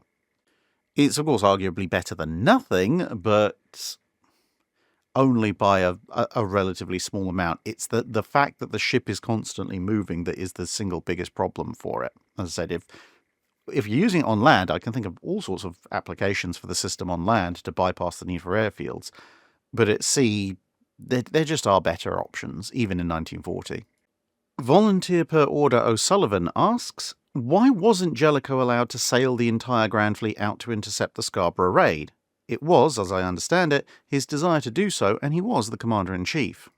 Essentially, because Jellicoe was ordered from on high. The entire operation to intercept the Germans was based on one of the early coups by Room 40 intelligence. And, of course, as is the nature of a lot of intelligence, they could only report what they had intercepted and decoded, and that was that the German battlecruisers were coming out. As a result, the Admiralty decided that, well, to deal with first scouting group, well, BT's battlecruisers plus an entire battle squadron plus various support from places like the Harwich Force should be more than enough. And indeed, if they'd managed to make the interception, that would have been more than enough, except for the fact, of course, that what they'd missed was the rest of the High Seas Fleet was backing up the first scouting group. And Jellicoe had kind of assumed that would be the case. His line of reasoning was essentially, we wouldn't send our battle cruisers to the German coast without having a lot of support nearby. The Germans aren't stupid. The Germans aren't going to send their battle cruisers to shoot up random towns on the British coast unless they have some heavy backup nearby. That's dangerous, therefore we should have the Grand Fleet all together to meet any potential enemy force. And, well, he did argue for that, but ultimately the Admiralty in London outranks him. He's the Commander-in-Chief of the Grand Fleet, but he's not the senior-most admiral in the Royal Navy, and the Admiralty says, well, no, you are sending this many ships. And so, well, he's left with sending that many ships. Of course, that then left the Admiralty with a lot of egg on its face when it turned out that actually Jellicoe had been completely correct, and the Admiralty had almost handed the Germans the exact scenario they wanted, i.e. an isolated portion of the Grand Fleet to overwhelm and destroy, on a plate. Larry G. asks, my father's troopship was torpedoed and sunk on the way to the Salerno landings. He was in the water as they depth charged the sub and said it was like getting hit on the back of the head with a hammer. Luckier than the merchant crew in the cruel sea. During World War II, what was the normal procedure for escorts depth charging a sub that had attacked a convoy, and could crew in the water expect to survive? There wasn't really such a thing as normal procedure because it was all very contextual. If you were out in an Atlantic convoy that was progressing at a steady rate and a torpedo struck, then the chances were you had to hunt down and find the submarine first, and it was probably going to be quite a distance away from the ship that it hit by the time you found it. At which point, obviously, yes, you would depth charge it if you managed to find it, but it's going to be quite a way away from any crew who are in the water. Conversely, something like the Salerno landings, where you've got dozens, if not hundreds of ships in near continuous columns heading across, and potentially submarines in the middle of all of that, at that point, the risk is considerably higher because there's a troop ship has been torpedoed. This is already quite a disaster. But unless you immediately jump on any potential submarine contact, in that circumstance, there's a potential for either a major warship or another troop ship or an ammunition ship to then be hit by torpedoes very shortly after that. And therefore, the escorts are going to be a lot freer and a lot more twitchy about immediately saturating the area with depth charges. Normally, they would prefer not to put depth charges in the water near men in the water because of, obviously, the adverse effects that could have. And that even extended to a certain degree to U-boat crew. Although, as we've seen in various circumstances, if there was another U-boat nearby, which obviously then posed a direct threat to the escorts as well, they would, with some regret, toss depth charges into the water in the vicinity of other U-boat crew who were in the water, though they knew that probably was a death sentence for them. Obviously, with Allied crew and troops, they wouldn't toss depth charges right into the middle of them, Apart from anything else, that would cause far more casualties than even if they did hit the U-boat. But in a circumstance like the convoys on the way to the Salerno landings, as I said, they would be a little bit more weapons-free, simply because of the cost-benefit analysis of, if we're not, there's a chance that several hundred more men might die or end up in the water. Now, in terms of could crew in the water from a ship that's been torpedoed be expected to survive, again, very much depends on where you are. If you're in the Arctic, unless you're lucky enough to get to a ship's boat, probably not. In the Atlantic, maybe. In the Mediterranean, perhaps more so, because you're going to just last longer in the water and therefore more likely to be around when somebody comes to pick you up. But most convoys would have one or more convoy rescue ships attached to them, certainly after the first short time in World War II. And as the name suggests, they are dedicated to picking up men in the water. And for something like the Salerno landings, you wouldn't just have dedicated rescue ships. And certainly if a troop ship has gone down, you'd have plenty of other ships coming in to pick you up. So generally speaking, if a ship was hit by a submarine and sunk, there would be an attempt or several attempts to rescue any crew who were in the water, but what their chances of survival were very much depended on what kind of sea they'd ended up in. Nietzsche of Gdansk asks, were the signatories of the Washington Naval Treaty aware that Nagato's guns exceeded the imposed limits, or did they treat this as an exception like Hood? And if the signatories weren't aware of this, why didn't the Japanese later cheat on other calibers, for example putting 210mm or 160mm guns on their cruisers? Also, you missed the last part of my previous question about placing a 12-inch turret one on top of the other like the Virginia class. So, dealing with the missed part from last month's question, the reason you don't want to stack 12-inch guns on 12-inch guns like with the Virginia class is, well, that 8-inch stacked on 12-inch didn't really work very well for the US Navy, and it equally wouldn't work particularly well for battleship caliber guns. In fact, it would be even worse. And that's for a number of reasons. Firstly, of course, you've got to draw up the ammunition hoists through the lower turret, and even when you were talking about the 8-inch hoist on the Virginias, that made the whole thing very crowded, so of course a 12-inch hoist is going to be a lot bigger. The overall weight is going to be more, and obviously, yes, if you've got two twin 12-inch turrets, essentially one stacked on the other, theoretically that's similar to a quad 12-inch, but it's concentrated on a much smaller area, so loading on the barbette ring and the rollers is going to be higher. You might also have stability issues with the turret, because obviously it's now quite tall, especially as the ship rocks and pitches.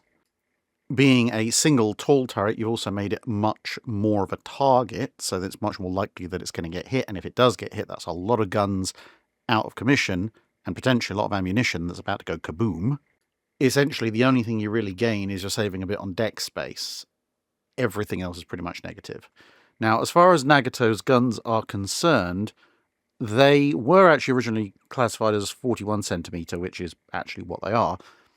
The nations involved in the Washington Treaty were aware of the exact caliber of Nagato's guns, but like with Hood, it was kind of overlooked as that is what you had, and this treaty is governing what we will have going forwards. Because remember, Nagato and Mutsu were well on their way to being complete by the time the Washington Treaty was signed.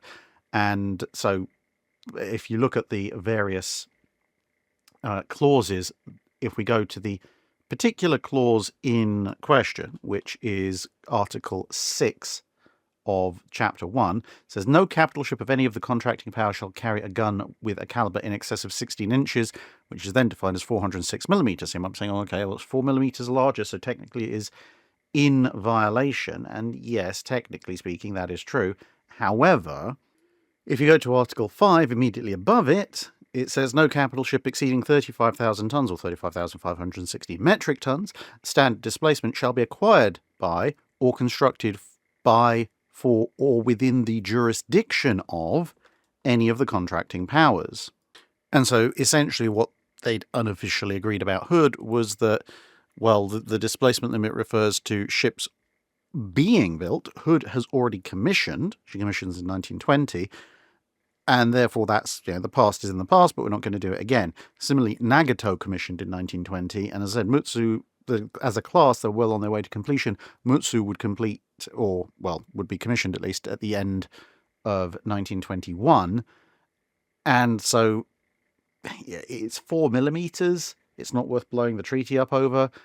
And so they just kind of let it slide. You'll also note that in subsequent treaties, they actually do make allowance for the fact that different nations using metric versus imperial will end up with guns that are slightly over or under the target. So, for example, 6-inch guns, which are mentioned all over the Washington Naval Treaty, by the time of the London Naval Treaties, they make allowance for 6.1-inch or 155mm guns because, well, the nations that are using metric guns tend to use either 150 or 155, which is 5.9 or 6.1. Captain Oblivious asks, when a ship took down its colours and had time before being boarded, was there an understanding that it could do A, B or C, but not X, Y and Z? So things like tossing hand weapons overboard, spiking guns, ruining the powder, etc. Did the ship's log get tossed overboard in a sack of rocks, since it might contain sensitive information, like what, where and when it had encountered ships, what its mission was, or was all that considered a bit ungentlemanly? Broadly speaking, you weren't supposed to do pretty much any of that, because the idea of the white flag, or taking down your colours, is you are surrendering yourself and your ship entirely into the hands of the enemy. So the basic bargain is you stop shooting at us and we basically do the shipborne equivalent of hands up, we surrender, don't make any sudden movements. And therefore the ship is surrendered into the hands of whoever is capturing it. At which point, the minute those colours go down, everything on that ship now belongs to the people who have captured you. So if you throw weapons overboard, spike your guns, ruining your powder, in terms of the maritime or naval law at the time, it's a little bit more complicated, but essentially it's a kind of a version of mutiny. You're undertaking an action that is deleterious to the cause, because you're now, technically the cause is what your former enemy's cause. So you'd either be, as I say, undertaking actions deleterious to the cause of the person who now actually owns the ship, or you would be continuing actions in benefit of the hostile power who previously owned that vessel. Either way, that's technically a resumption or continuation of hostilities, and while most captains might not necessarily arbitrarily open fire, if they did spot you doing something like trying to spike the guns or chuck pistols overboard, they might very well train guns on you and tell you knock it off or else. Because, of course, that's all part of the value of the prize apart from anything else. So they're protecting their prize money quite apart from anything about the legalities of war. The ship's log would need to be preserved because, yes, while the ship's log might contain certain information that might be valuable to the people who've just captured the ship's log is also a record of all the ship's activities. So if at some point somebody wants to come forward and accuse someone of having done something or not having done something, or things going missing, etc., the ship's log is one of those key pieces of evidence. And without it, who's to say what was happening on that ship? So it was in everybody's interest to keep the ship's log around as well. Now, there may be sensitive papers on board, and people may try and destroy them. However, and that if it was sensitive diplomatic correspondence, something like that, it may be considered more understandable by the people who have captured you, because at that point, specifically, you're undertaking actions in the greater interest of your country rather than specifically related to that particular vessel. But even then, it was a little bit of an edge case. Usually, such correspondence would be entrusted to specific individuals. So then the captain could say, well, look, I've struck my colours. This particular individual, on his own recognizance, chucked this bag overboard or whatever. But strictly speaking, it wasn't under the captain's orders. And to a certain extent, that kind of code carries over even into the 20th century. So when you hear about, for example, U-boats being captured and so forth, if they're intending to surrender, or indeed surface warships as well, then you tend to find them smashing up all their encryption equipment and chucking stuff overboard before they do the surrender. In the U-boat's case, perhaps before they surface. Whereas if a sub is forced to the surface, or a warship is in the middle of combat and is going down, when you see cases of, well, the ship is sinking or the sub is about to sink, but people are still actively smashing stuff up till the last minute, technically speaking, a lot of the time when you look at those accounts, they haven't actually surrendered. What they've done is people are going over the side, and it is very clear to the other side that, this vessel is out of action and no longer a threat to them, and hopefully as a result they will not fire on them, but technically speaking they haven't surrendered. They're just acknowledging the reality that their vessel is going down, and therefore they're still at liberty to smash up anything that they need to smash up. Whereas as and when you have actually surrendered your vessel, theoretically that's kind of time out on smashing up anything further. DM Phoenix asks, could you briefly talk about the properties of the fuel known as mazout and how it compares with other common grades of naval fuels? Is it the same thing as bunker fuel, and could it be used interchangeably with any oil-burning boiler? Are there any benefits to using mazout over finer grades of fuel oil? So I had to do a bit of poking around for this, because as far as I can find, mazout wasn't a thing during the Second World War, at least as far as I could see. It seems to be much more of a more modern thing. But there are some comparisons to Bunker C. So essentially what Bunker C and mazout have in common is that as you take crude oil and you do fractional distillation or cracking and essentially extract all the lighter elements, including things like petroleum, from it, eventually you end up with horrible sludgy stuff, which is the stuff that basically has almost no other use. It's very heavy. It burns really nastily most of the time. And it's also, interestingly, given that it's an oil byproduct, it's not even really truly liquid at room temperature. You can, in lower temperatures, actually cut bunker fuel or mazout. It's more of a sort of a jelly sludge. And therefore, when you look at ships that run on bunker C fuel, like various ships in the US Navy in World War II, one of the things you have to do is preheat the fuel. So you warm it up a bit, and that helps it actually turn into a proper liquid, which can then be sprayed and burns better. Now, I don't know exactly what is going on with Russian ships these days that burn the stuff, but given just how much smoke they're producing, it would suggest, at least in part, that they either aren't preheating the fuel or it's being preheated imperfectly, or possibly the fuel is being fed through boilers that are designed to use a much higher grade of fuel, and therefore it's basically being oversupplied. So a lighter, more flammable grade of fuel is, once you've aerosolized it, obviously you can feed a fair bit of that because it'll burn off pretty quickly. If you have this thick, horrible, sludgy stuff and you feed it at the same rate, you're going to end up with a whole bunch of semi-burnt or unburnt fuel, which is going to go up in a massive column of smoke. Or it could be a combination of all of those factors. As I say, I, sort of shockingly enough, have not really been a party to the design of late Cold War Russian Navy boiler systems. So, yeah. However, one thing that I have come across, which would indicate that mazout is actually even worse than bunker C, if you can imagine such a thing, is a combination of two factors. Firstly, more modern oil distillation methods are better at extracting the more volatile elements that are, useful in and of themselves, and therefore mazout is, compared to World War II bunker C, is going to contain more crud and less of the lighter, nicer burning elements, but also the quality of the crude oil is another matter. If you feed what they would term sweet or good, nice crude oil, if there is ever such a thing, into a refinery, then the bunker fuel that you get out the other end It's not going to be nice, but it's also going to have fewer imperfections in it, like sulfur, for example. Whereas if you've got really nasty, dirty crude oil and you feed that into a refinery, you'll still get petrol and ethane and all other fun things coming out of it.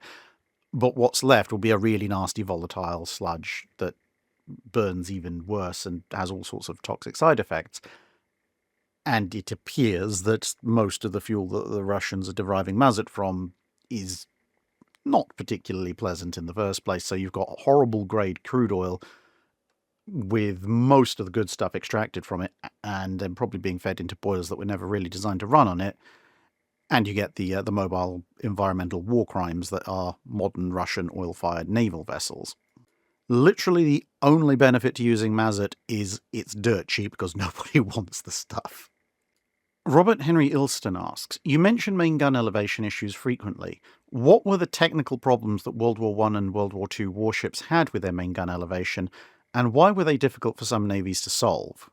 The fundamental issue with gun elevation that navies began to encounter was that elevate gun higher, shell goes further.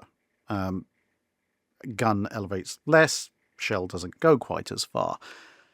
And if you've designed your ships to fire a shell about as far as you think is reasonably practical, and then fire control systems and rangefinders evolve to a point where you can actually fire considerably further, and it is technically within the gun's capability of firing, if it was aimed higher in the first place, now you have a problem. Now, the reason why increasing a gun's elevation is something of an issue, well, there's three main aspects to that. And there's a bunch of subsidiary ones, but the three main ones are, firstly, the vulnerability of the turret. Because if your gun only needs to, let's say if you're the Germans in World War I, elevate 15 degrees, you need a fairly small opening or gun port in the face of your turret. That minimizes the chance of a shell coming in, minimizes the chance of fragments coming in, and obviously if you want to protect it, it minimizes the size and weight of the armor that you'd have to move around with the gun. It also means the turret itself can be somewhat shorter, and we'll come to that issue a little bit later.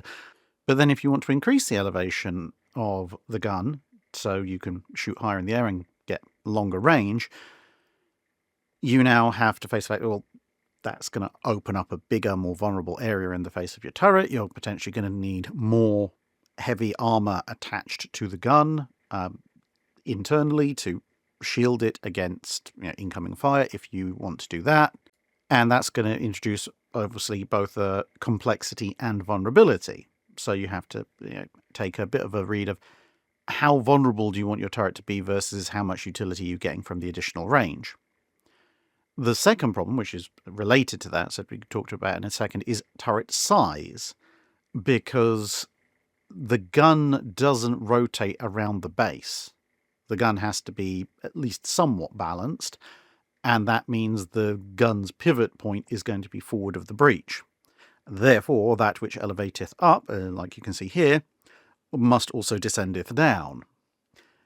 And that means that either you're going to have to start cutting openings in your roof, which isn't brilliant because that's yet another direction of vulnerability, or you're going to have to make the turret taller, which is more weight, and because the breech is now swinging downwards, you are going to have to either make the turret taller still, or you're going to have to increase the depth of the gun pit inside the barbette, and not just increasing the depth of the gun pit to allow the gun to actually elevate and therefore the breech to depress sufficiently, you've also got to provide enough space down there for the gun to recoil. Because obviously if it, like with this one, let's say, if it fires, when the gun recoils, that's going down into the barbette ring, and you might need a fair old depth down there, which normally might be taken up by other things. So that's all increasing the size and weight of the turret. Plus, of course, you need all the mechanisms to handle elevating the gun that high, holding it steady that high, and absorbing the recoil, which of course will be assisted by gravity considerably more at this angle than at, say, 15 degrees. And your final problem is going to be loading the gun, because if your gun is only elevating 10-15 degrees, well, creating a ram system to ram that shell home, and then the charge is not so much a difficulty, it's mainly the weight of the shell. At 15 degrees, sure, you can create a loading mechanism that can do that, because essentially you're forcing a ton plus of shell uphill. And even if you don't want to make a loading system that can work at 15 degrees elevation, even if it only works at 5 degrees elevation, which was relatively common, well, the gun's only got to transit through 10 degrees to get to a point where it can reload. That's not really much of a difficulty. It can get back up to that elevation pretty quickly. If, however, again, looking at our example, your gun is going up 45 degrees, well, now every time you fire, the gun's got to drop down through 40 degrees, and then it's got to elevate back up through 40 degrees. That actually vastly extends the time of your firing cycle. And a non-insubstantial portion of your firing cycle is simply lowering the gun into a reload position or putting it back up again after you've reloaded. Now, of course, you can develop all angle loading systems like you might have been done for your 15-degree system, but again, you're fighting gravity more and more and more, so it needs to be more and more and more powerful, which also means you're going to need to put in regulation systems, because the kind of ramming force you need to ram a shell into the barrel when the gun's up at 45 degrees would do some pretty bad things to your loading sequence if the gun's at 5 or 10 degrees. So that's a whole load of extra complex mechanisms. And of course, much as with the breech having to swing down into an enlarged gun pit, the loading mechanisms also potentially have to swing down into a particularly deep pit. And that can create issues of, are you going to have multi-level loading? So you're going to have a gun crew for loading at short range and a gun crew for loading at long range? Are the gun crew having to go up and down multiple levels? Are you inventing some kind of semi-automated system? Is the gun crew having to bounce back and forth between levels? And how exactly are your hoists delivering shells? Because a hoist that brings a shell up and lays it down nice and horizontally or near horizontally and then slides into a loading mechanism, fine, that's manageable. That same loading system, when it's suddenly dumping a 1,400, 1,600, 2,700 pound shell on a 45-degree slope, that might lead to some interesting shenanigans as it rattles down into position. And all of that is more weight, more space, and more costs. So essentially, it will cost you a huge amount, both in money, engineering, and weight, to increase the elevation of your guns, while also rendering your turret somewhat more vulnerable. So you have to make a decision as to which elements are you going to maintain. Perhaps if you can elevate your guns to 45 degrees, maybe you'll only do your loading mechanism up good to 30 degrees to split the difference on that. And of course, you can now fire a ridiculously long range, but can you actually hit anything at that range? And therefore, if you can't, well, is it actually worth doing? Rebel Skvirl asks, during post-war demobilizations, especially after the World Wars, was there any kind of special committee set up in the Royal Navy that determined what ships, or even classes of ships, would be retained for future use versus put into ordinary, i.e. reserve, and compared to also those that were just going to be straight up scrapped? Now, I have to say this is not something I've looked at in extreme detail, so perhaps somebody else has and knows a bit more. However, from what I have looked at in the post-World War I and World War II demobilizations and scrappings, the post-World War I system certainly seems to have been a lot more organized. There were various committees and reports and studies done by the Navy on the condition of various ships, and then the Admiralty took a view of, okay, these ones are worn out, these ones are hopelessly obsolete, these ones could be useful in roles that aren't necessarily front line, these ones might be useful, but we don't really want to keep them and everything else running, and these ones we definitely do want to keep running. And so these various reports would be brought to the higher levels, the higher echelons would discuss it, and decisions would be made. And sometimes those decisions were very quick and pretty unanimous across the board. So, for example, by the end of World War I, there was a very widespread acknowledgement already in the Admiralty that essentially, as far as they were concerned, the 12-inch armed capital ship was obsolete. And so the 12-inch armed ships were being decommissioned and scrapped pretty quickly, which is where you can see all these guns have come from. And even those that were being kept around for a little while were being kept around basically as training ships and that other kinds of tertiary role rather than any serious combat role. And part of that was in anticipation of new construction as well, obviously. And then the Washington Treaty came along, and that made things a lot easier because, especially when it came to things like capital ships, it was just a case of, okay, well, we've put a bunch of stuff in reserve. For example, Lion and Princess Royal were both already in reserve by the time of the Washington Treaty because they were 13.5-inch armed battle cruisers, so they weren't immediately going to be scrapped. But their utility compared to Tiger, Renown, Repulse, and Hood was limited, and of course they were quite hard won by the war. So it was thought, okay, we'll stick them in reserve. We'll get rid of the 12-inch battle cruisers and we'll see what happens. And then with the Washington Treaty, it was like, oh, okay, everything is going, and that's 12-inch, and also, well, if we keep the best of the ships, that means Lion, Princess Royal, and the Orions are immediately going to the breakers, which is what happened. Whereas after the Second World War, it's a lot more ad hoc, and a lot of that seems to be because post-World War I, while there is some pressure from the Treasury, it's still mostly the Admiralty making the decisions within the bounds of, some oversight and statements on what they are and aren't going to get from the Treasury.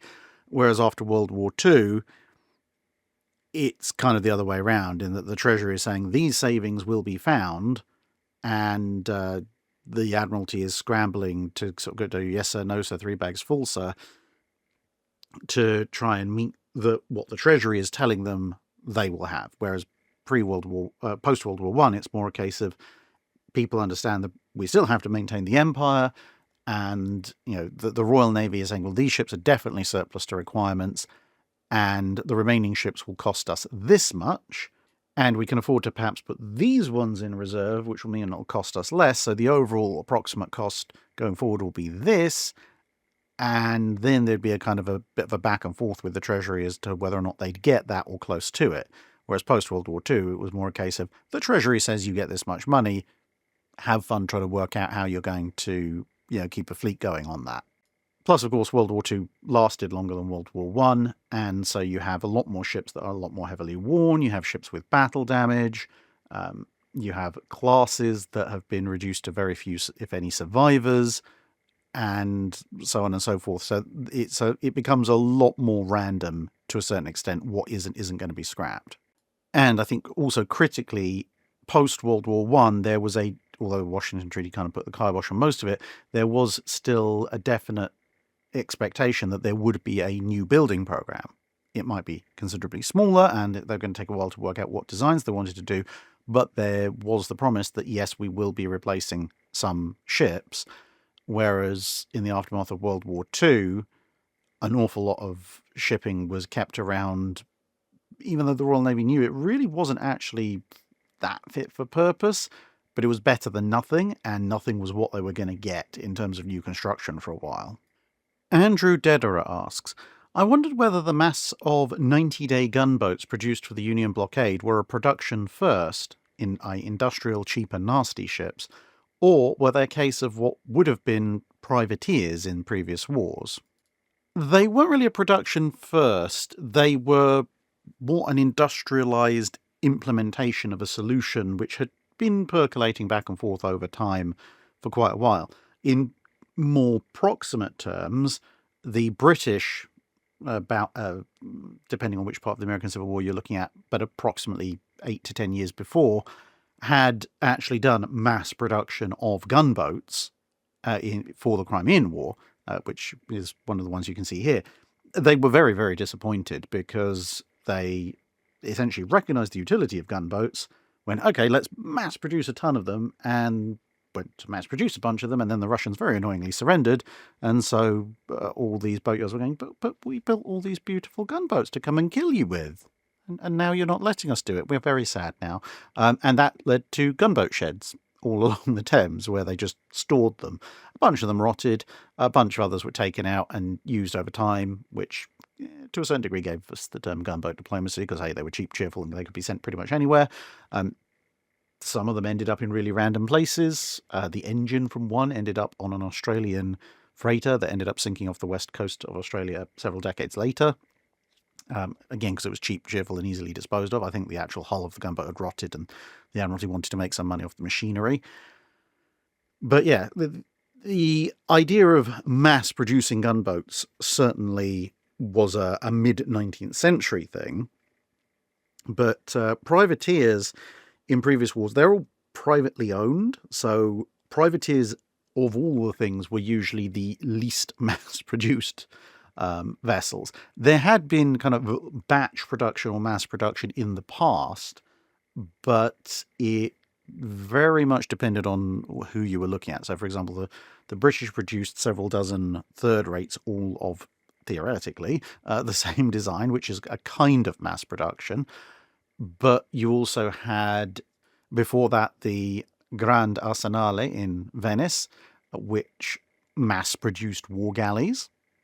And both on the Great Lakes in the War of 1812 and also to a certain extent at sea, both sides did throw together quick, cheap and nasty ships out of green wood, knowing that they were not going to last very long, but it gave them some quick and easy firepower in the immediate term. On the Great Lakes, it was more of a case of let's throw together something with a lot of guns before the other side does the same. And out on the high seas, it was more a case of one of several different British responses to the American super frigates. Obviously, another part of it was let's razee down some ships of the line and send them after them. But another approach, which you actually see two of chasing Constitution at the end of the war, was let's build some really big frigates out of Greenwood because we can put them together really fast and get them out there. Kra F1 asks, during the Doolittle Raid, the bombers were launched somewhat early due to the carriers being detected by Japanese picket ships. What was the nature of these picket ships? Did Japan expect air raids this early in the war? And was this picket force maintained throughout the war? And were there multiple picket lines? Well, here's the picket boat in question, number 23 Nito Maru, and as you might be able to tell from the profile, she used to be a fishing trawler, but she was one of, roughly speaking, a couple of hundred small vessels, civilian vessels, that were commandeered by the Japanese Navy at the start of the war for use as picket ships, or picket vessels, whatever, take your pick. Now, the point wasn't that the Japanese were expecting specifically carrier air raids, but it was more the case that, well, Japan is a fairly large island nation. It is therefore very open and exposed to the Pacific Ocean and any hostile navy that might be on the Pacific Ocean. And not only do they not have surface search radar arrays and so forth, but even if they did, surface search radar of World War II, even mounted on the shore, isn't going to see massively far out to sea. And so basically they were worried about anything sea-based that could come and attack them. Yes, carriers might be one of those things, but in World War I, the Germans had attacked various British coastal targets with their capital ships. You could do that with cruisers, maybe not destroyers because of range issues. Submarines, though, could and would approach on the surface, because remember, World War II submarines spend as much time as they can on the surface. And so the idea of the picket ships was essentially to spot any incoming surface-based threat and let people know that, hey, it's on its way, you should probably do something about it, because, well, a converted fishing trawler with a heavy machine gun mounted on it sure as heck isn't going to be doing much more than giving you notice. In terms of multiple picket lines, no, not really. That would have required hundreds upon hundreds of ships. So, yeah, just the one picket line, although occasionally, obviously, the picket line could be somewhat thicker with ships deployed in a zigzag or something like that.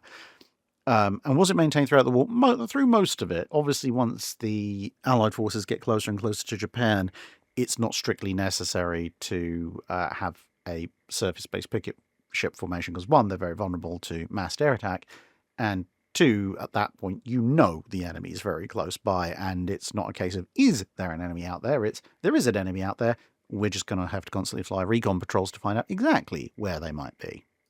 Bald Man Dan asks, what are some of the methods of recoil suppression used during the time the channel covers? Well, in the Age of Sail and into the early part of the Age of Steam, you have this interesting progression and then regression going on almost, because the very earliest guns, your recoil suppression or compensation consists of friction, whether that be the gun just on a sled or perhaps the gun with forward wheels, but the back section of the truck being just in friction with the deck. So gun fires, it rolls backwards, and hopefully the friction stops it before it goes too far. Then you start to get gun trucks with four wheels, which obviously evolve into the classic one that you'll see in the classic Age of Sail. And at that point, well, it's wheeled, so you fire the thing, it's going to roll considerably further back, which is bad, but it's very easy to maneuver and wheel back forward again, which is good. And so what you have is a system of blocks and pulleys, and obviously the connecting ropes and lines, which are then all threaded and connected to the side of the ship, as you can kind of see indicated in this picture. And those will mitigate the recoil somewhat, because essentially it's forcing the gun, as it recoils, to pull through all of that, and therefore introduces basically more friction to the equation to slow the gun back down again. Then, as you get into the latter stages of the Age of Steam, and then starting to get into the Age of Sail, and getting into the Age of Steam and Iron, then you end up with a number of guns actually going back to partial or full friction, like the old school ones from the 1400s and 1500s. In part because the rope and mounting systems that can stop a 32-pounder won't necessarily stop a 64-pounder or a 110-pounder or whatever. And at that point, well, you just have to accept that direct friction with the deck or friction within the mount is going to have to, in large part, help stop the gun from going places you don't want it to. But by the time you get to the Dreadnought era, the recoil suppression systems are what's called hydropneumatic. So it works, there's variants on that. Some people use pure hydraulic and so forth, but the most common ones are hydropneumatic systems, and that works on the compressibility of air combined with the incompressibility of liquid. And the idea there is that as the gun travels backwards, it's going to exert force on the pistons of the recoil suppression system, and there'll be an air pocket in there, which is obviously going to be compressed. As the air compresses, temperature increases, because air under pressure is hotter. But essentially what that's doing is it's dumping some of the kinetic energy of the gun's recoil into heat energy. And the other element of it is the hydraulic element, wherein, and this is one of the reasons why a lot of people use this mixed system rather than a pure hydraulic system, because of course theoretically hydraulic fluids are incompressible, whereas with air being compressible, it not only allows for more travel, but it also means that high pressure air is, as soon as the pressure goes up any significant amount, is now pushing back, trying to expand again. So that's providing almost like an air spring, like air suspension on your car.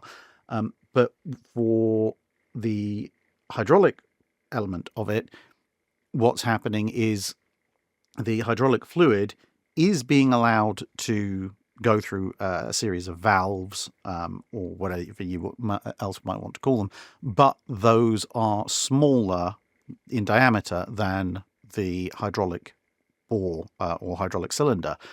Therefore, obviously, the fluid, while it is moving, it's moving under increasing pressure. So again, you're losing some of that to heat.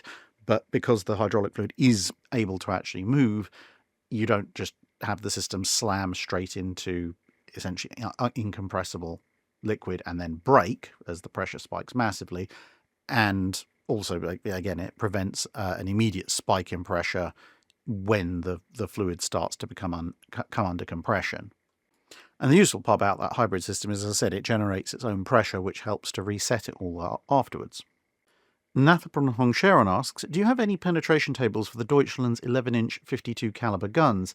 I'm trying to work out how much resources you'd need to expend to deal with a HIPA and I'm trying to work out how much better the 11-inch 52 was for armor penetration than the 8-inch 60, and therefore whether a better armament for a German super heavy cruiser would be 8 11-inch guns or 12 8-inch guns. Well, there are actually calculated armor penetration tables for both guns on the NavWeps site. If you just search for, you can Google NavWeps armor penetration tables, you'll get there. Now, caveat, they are all calculated using the US Navy's empirical formula for armor penetration, which is known to have some disagreements with other navies' own penetration tables for their own guns. However, it is at least a consistent tabulation, which then can be cross-referenced for, theoretically, relative performance across the board. And in any case, as Nathan Oken would have told you, obviously sadly now passed away, I'm sure he would have told you back then, even effective penetration ratings it's probably going to go through at this stage, but you can't necessarily guarantee it 100%, and what state the shell's going to be in at the other side. It'll probably be mostly intact, but it might not be, so it's not an absolute, well, if it's 0.1 inch thicker than this, you're fine. If it's 0.1 inch thinner than this, you're stuffed. But it's kind of, this is the point you should start to be worried. There is also a separate set of penetration tables, which was done by Bill Jurens and a few other people in Warship International, but you have to actually have a copy of that magazine, which is a little bit harder than just looking up a series of web pages. So let's use that for the minute, the web pages that is.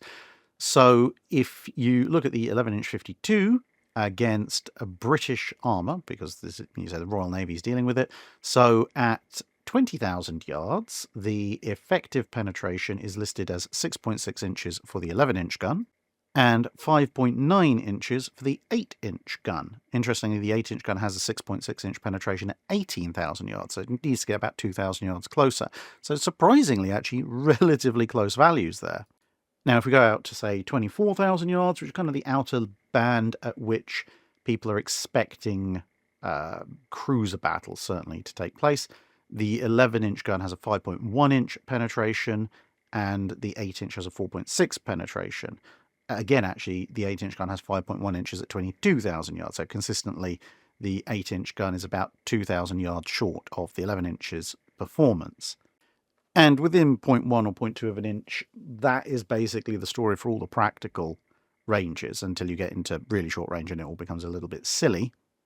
But roughly speaking, over the band of engagement ranges where you could realistically expect heavy cruisers to be fighting, the 11-inch has about 3/4 of an inch to an inch more penetration than the 8-inch gun, with that number trending more towards the 1 inch the closer in you get.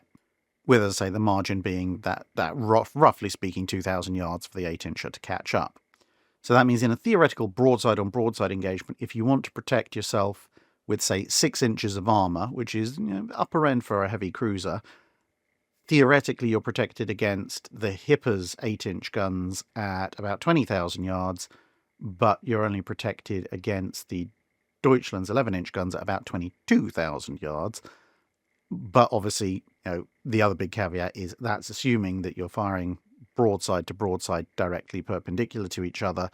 In reality, those shells, obviously, they've got drop, which will be accounted for within these calculations, but they've also got angle forward or aft, because you're not going to be directly perpendicular to each other, most likely. So, broadly, I would say if you let's say you put 6 inches of armour on a Royal Navy heavy cruiser, and they were actually looking at putting 7 inches at one point, but let's stick with 6.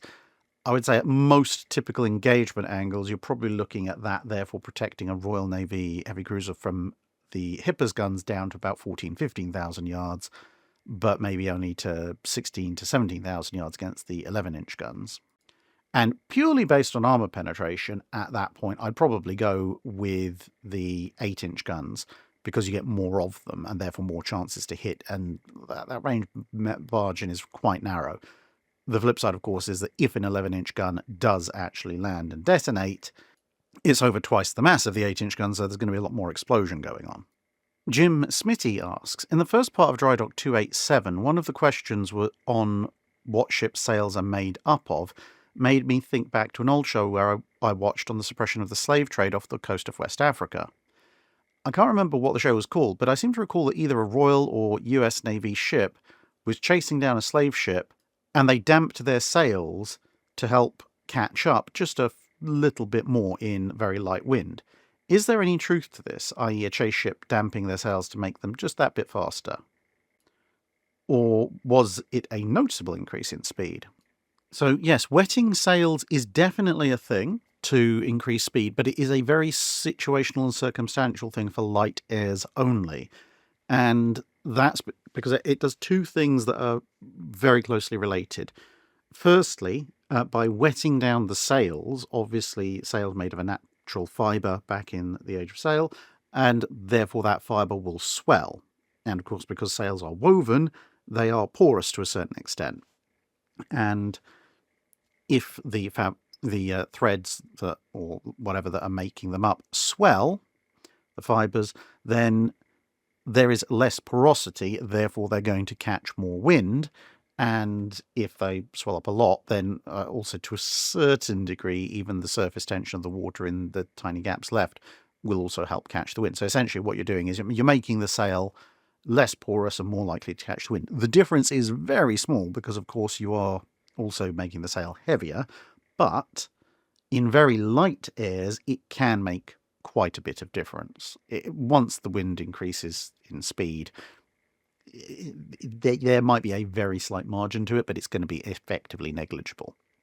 The other thing is, as many of you, well, I don't say many of you, some of you who've done things like medieval reenactment or almost any period reenactment, to be honest, might know, one of the wonderful things you can carry around with you is a canvas bucket. If you have your canvas bucket and it is dry, it folds up quite nice and neat and flat. But obviously you don't want said bucket to fold up nice and neat and flat the minute you let go of it when it's full of water. But once the canvas gets damp, and you do have to wet it first, otherwise it's going to leak horribly, and because of that swelling, the canvas becomes somewhat stiffer, and the bucket kind of just stands up on its own, even when there isn't water in it, which is nice, obviously until it dries out.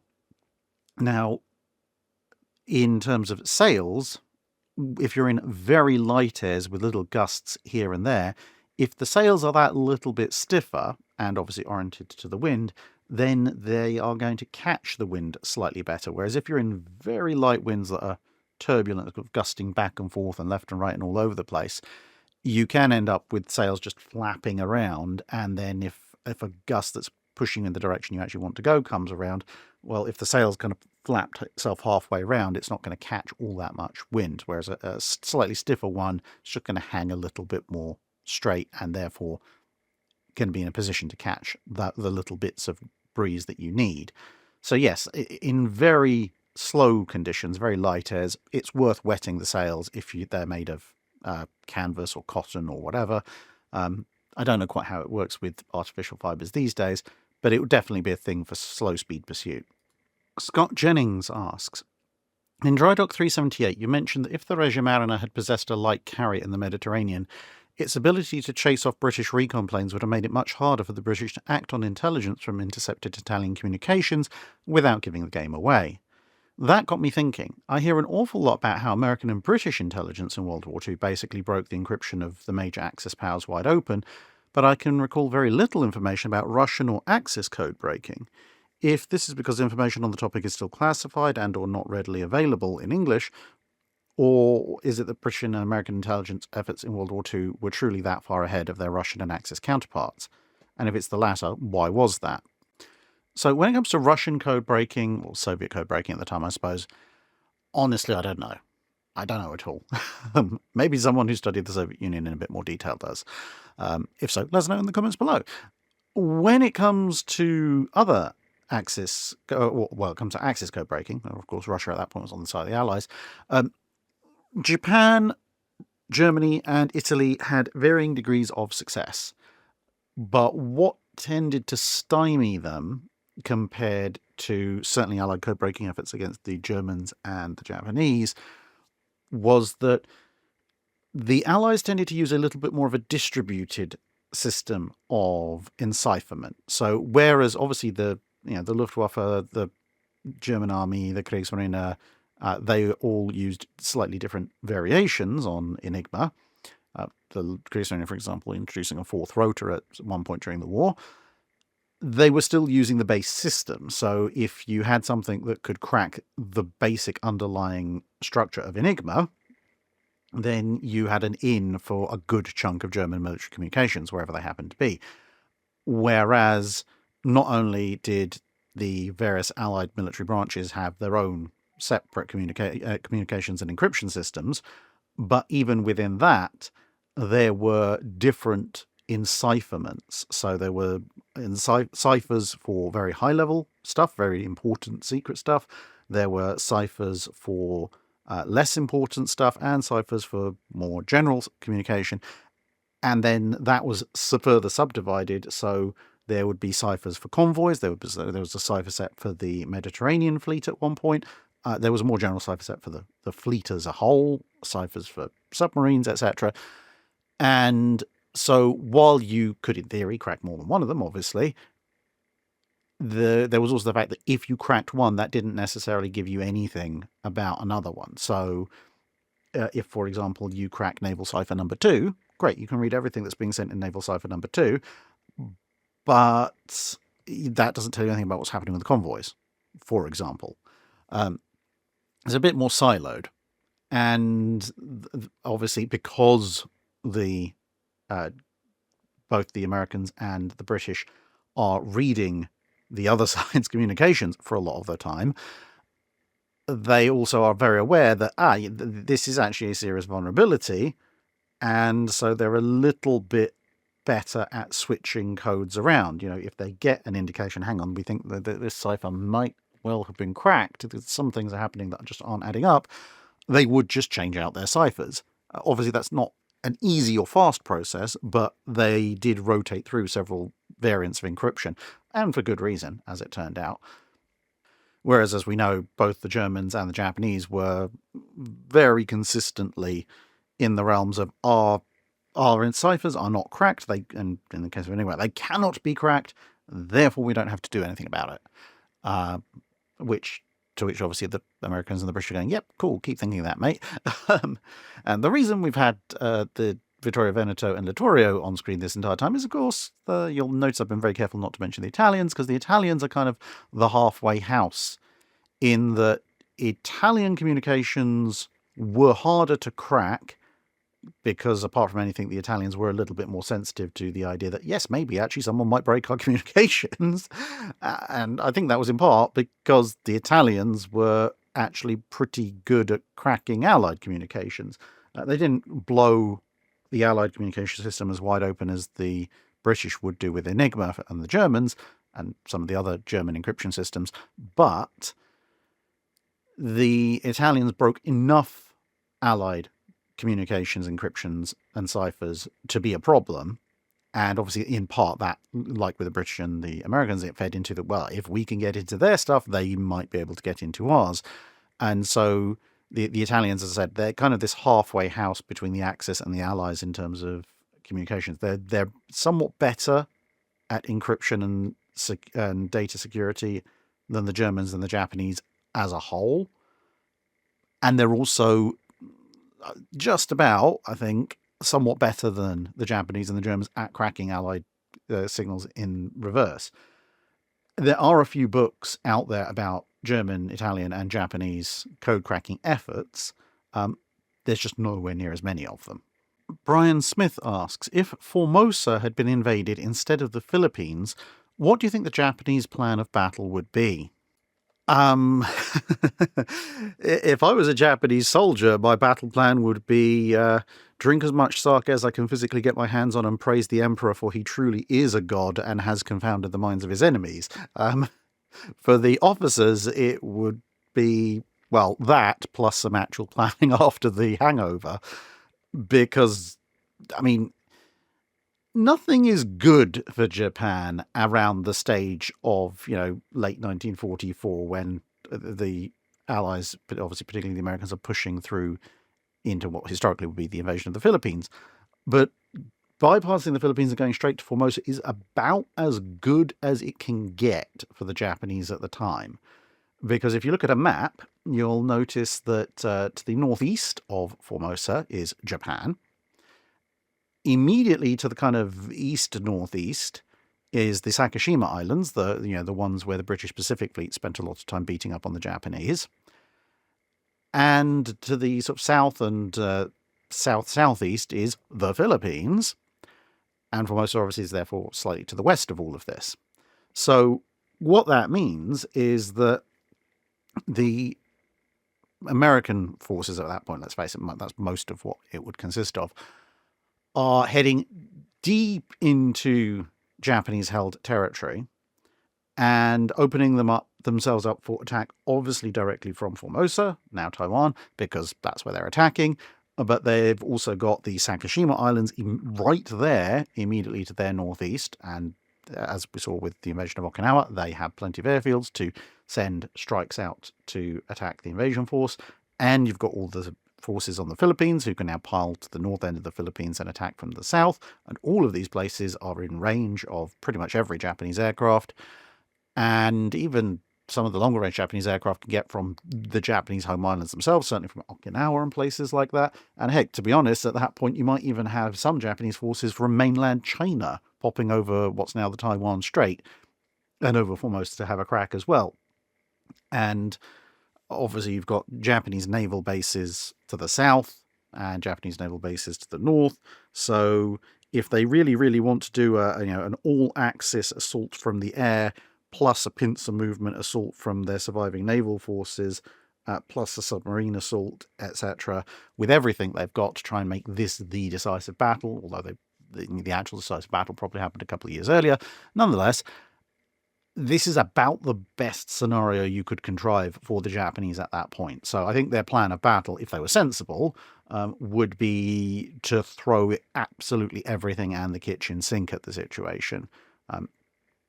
If I was the Japanese, I would probably start off with airstrikes and submarine attacks, because send the airstrikes in to start when you anticipate maybe a day or two before the submarines are supposed to arrive, because that diverts attention both above and below. And then based on the success or not of those airstrikes and how well the resistance is going, then you send out every element of the Japanese fleet that's left. Approach from the north, approach from the south, if you have to, split it into slower and faster forces, but whatever, and have them covered by as many aircraft as you possibly can get. So this is why you'd be doing initial strikes and then evaluate, regather your strength. Obviously, the American carriers will be trying to hit the Sakishima airfields and so forth, but you've got plenty of other airfields around. And then the idea would be on the morning or possibly evening before your ships are due to arrive, depending on how you plan on and when you plan on them arriving, you start to build up the pressure with air raid after air raid after air raid. So you're going to keep everybody up and awake. You're going to keep them at action stations or general quarters, and you're going to keep them mostly fixed on the skies above. And if anybody does notice your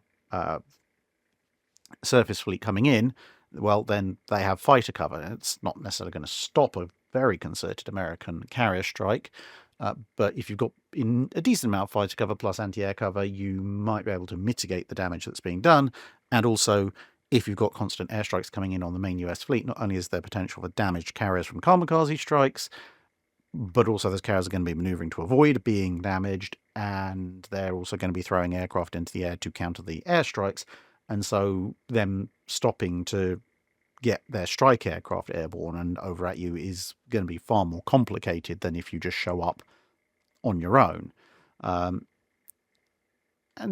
well, how much of your fleet's going to survive this mass, surface and air kamikaze charge into the US fleet? I don't know, but you're certainly going to do a heck of a lot more damage than they managed at Leyte. Dennis from Houston asks, were there any officers or workers caught stealing from Lend Lease supplies?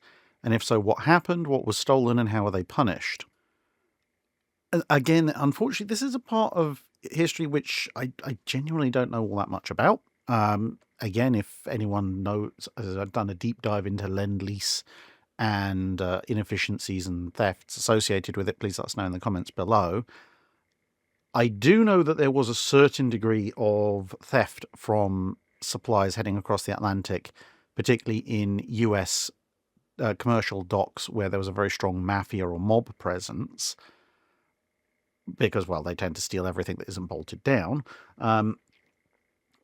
And there obviously was corruption and so forth going on. But you've got to think at the same time, most of what was transferred by Lend Lease wasn't really stuff that you could easily steal, because small valuables, cash, that kind of stuff that's fairly easy for people to walk off with, fine.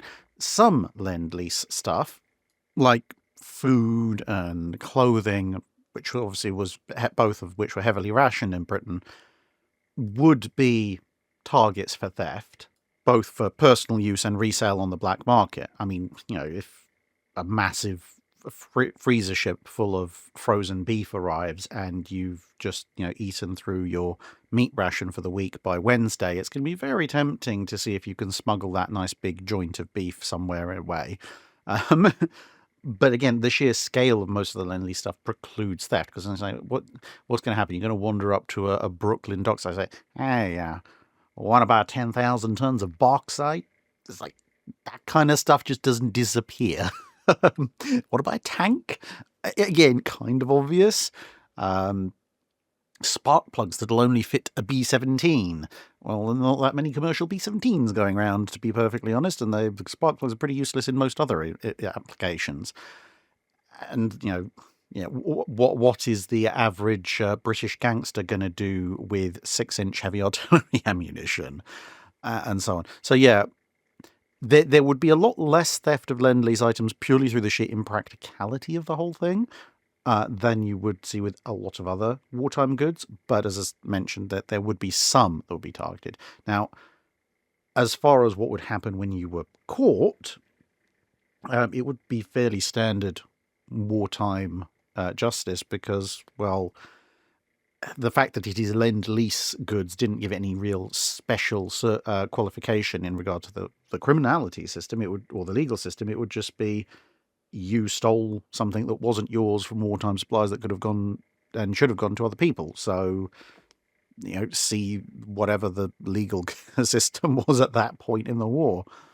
Unless you really were dumb enough to try and steal something of extreme military value, like a tank or a box of rifles or something like that. Then I can imagine people pushing towards putting you into, like, the military justice system. But as I say, when it comes to specific examples, I'm afraid I'd have to defer to people who've looked into that in a lot more detail. John McDonough asks, I'm nominating myself for the most boring question of the month.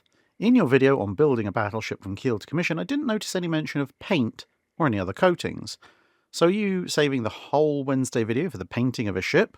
When I think about it, the subject seems vast over the period the channel covers. What kind of paint, when to apply it, how often, how much does it weigh, etc, etc.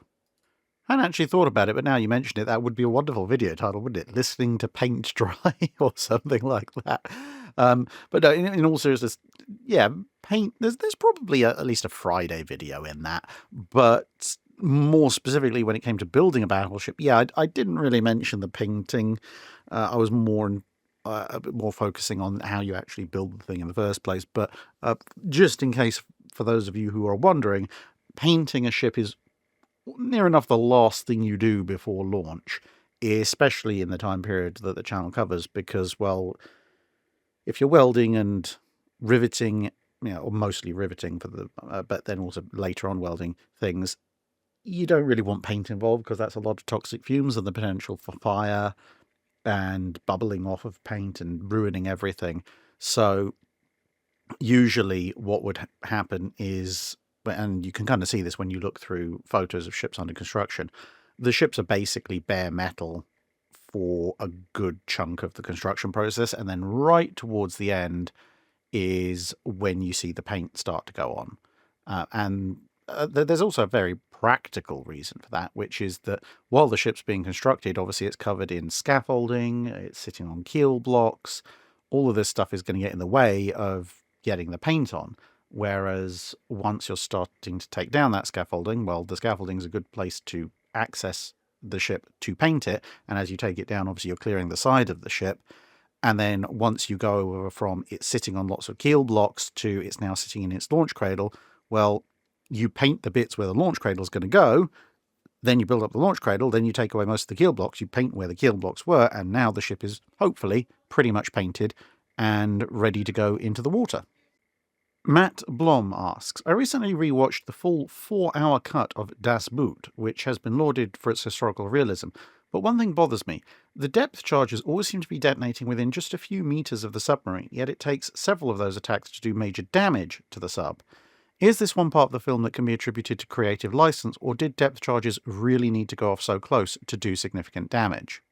There are a couple of fairly significant variables to take into account. Obviously, a submarine that's 20, 30 feet down is under relatively little water pressure compared to a submarine that's 500 feet down, and therefore a depth charge that's detonating at a given distance from the shallow sub might not do fatal damage, whereas that same depth charge detonating at the same distance from the sub that's much, much deeper might be enough to kill it because the hull's already under a fair bit of pressure. And obviously the depth charge is adding to that with the shockwave of its detonation. The other thing, of course, is how heavy is the depth charge? Because if you detonate 100 pounds of explosive, 200, 300, 400, 500 pounds of explosive, and what that explosive is, a really lightweight depth charge is going to be able to detonate a lot closer without doing much damage compared to a much heavier one, which might be able to kill the sub at a distance where that light one might not do anything, which is why, for example, the Hedgehog mortars needed a direct hit to really do anything, apart from the fact, obviously, they also had impact fuse.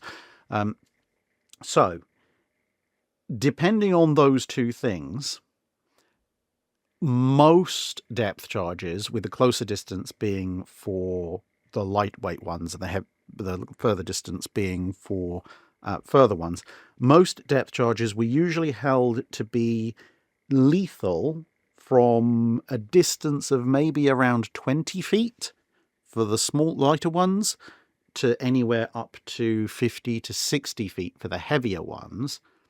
And on average, damaging distance, was held to be usually 3 to 4 times further. So if, say, you had a depth charge that was considered to be lethal at 30 feet away, you could do damage at 120, 150 feet away. So, and then we're talking about serious damage, like smashing things on board and perhaps causing ruptures in ballast and fuel tanks and that kind of stuff. So when it comes to most of the scenes that you see in submarine movies and series, including Das Boot, where you see a depth charge that is, coming down within one hull's radius of the outer hull and detonating, under any circumstance that's not a Hedgehog charge, that is going to be lethal. But, as you might guess from those distances, you do actually have to get surprisingly close to a submarine in order to do direct fatal damage. Obviously, you can do cumulative damage with longer range detonations, which either force it to the surface or break enough things that it just sinks permanently through minor leaks. And there's also obviously how thick the submarine hull is, because all of that is predicated on a certain thickness of hull. If you've got a very thick hull or a hull that's made out of particularly strong steel, then the lethal distance is going to be somewhat closer for a given depth charge, but there you go. Brucey Antica asks, what are your top 3 aircraft carriers in a gunfight against other carriers, ignoring the improbability of all of this, and what considerations would be relevant in a carrier gunnery duel that would not be a consideration for a gunfight between other kinds of ships? Well, the main consideration in a carrier gunfight would be that, unlike in a regular ship-to-ship gunfight, you're probably actually aiming for the upper portion of the hull, because you could aim at the waterline, the same as most other people, but the upper portion of the hull contains the hangars, wherein are lots of burnable and explosive things, which could render the enemy combat ineffective much, much quicker.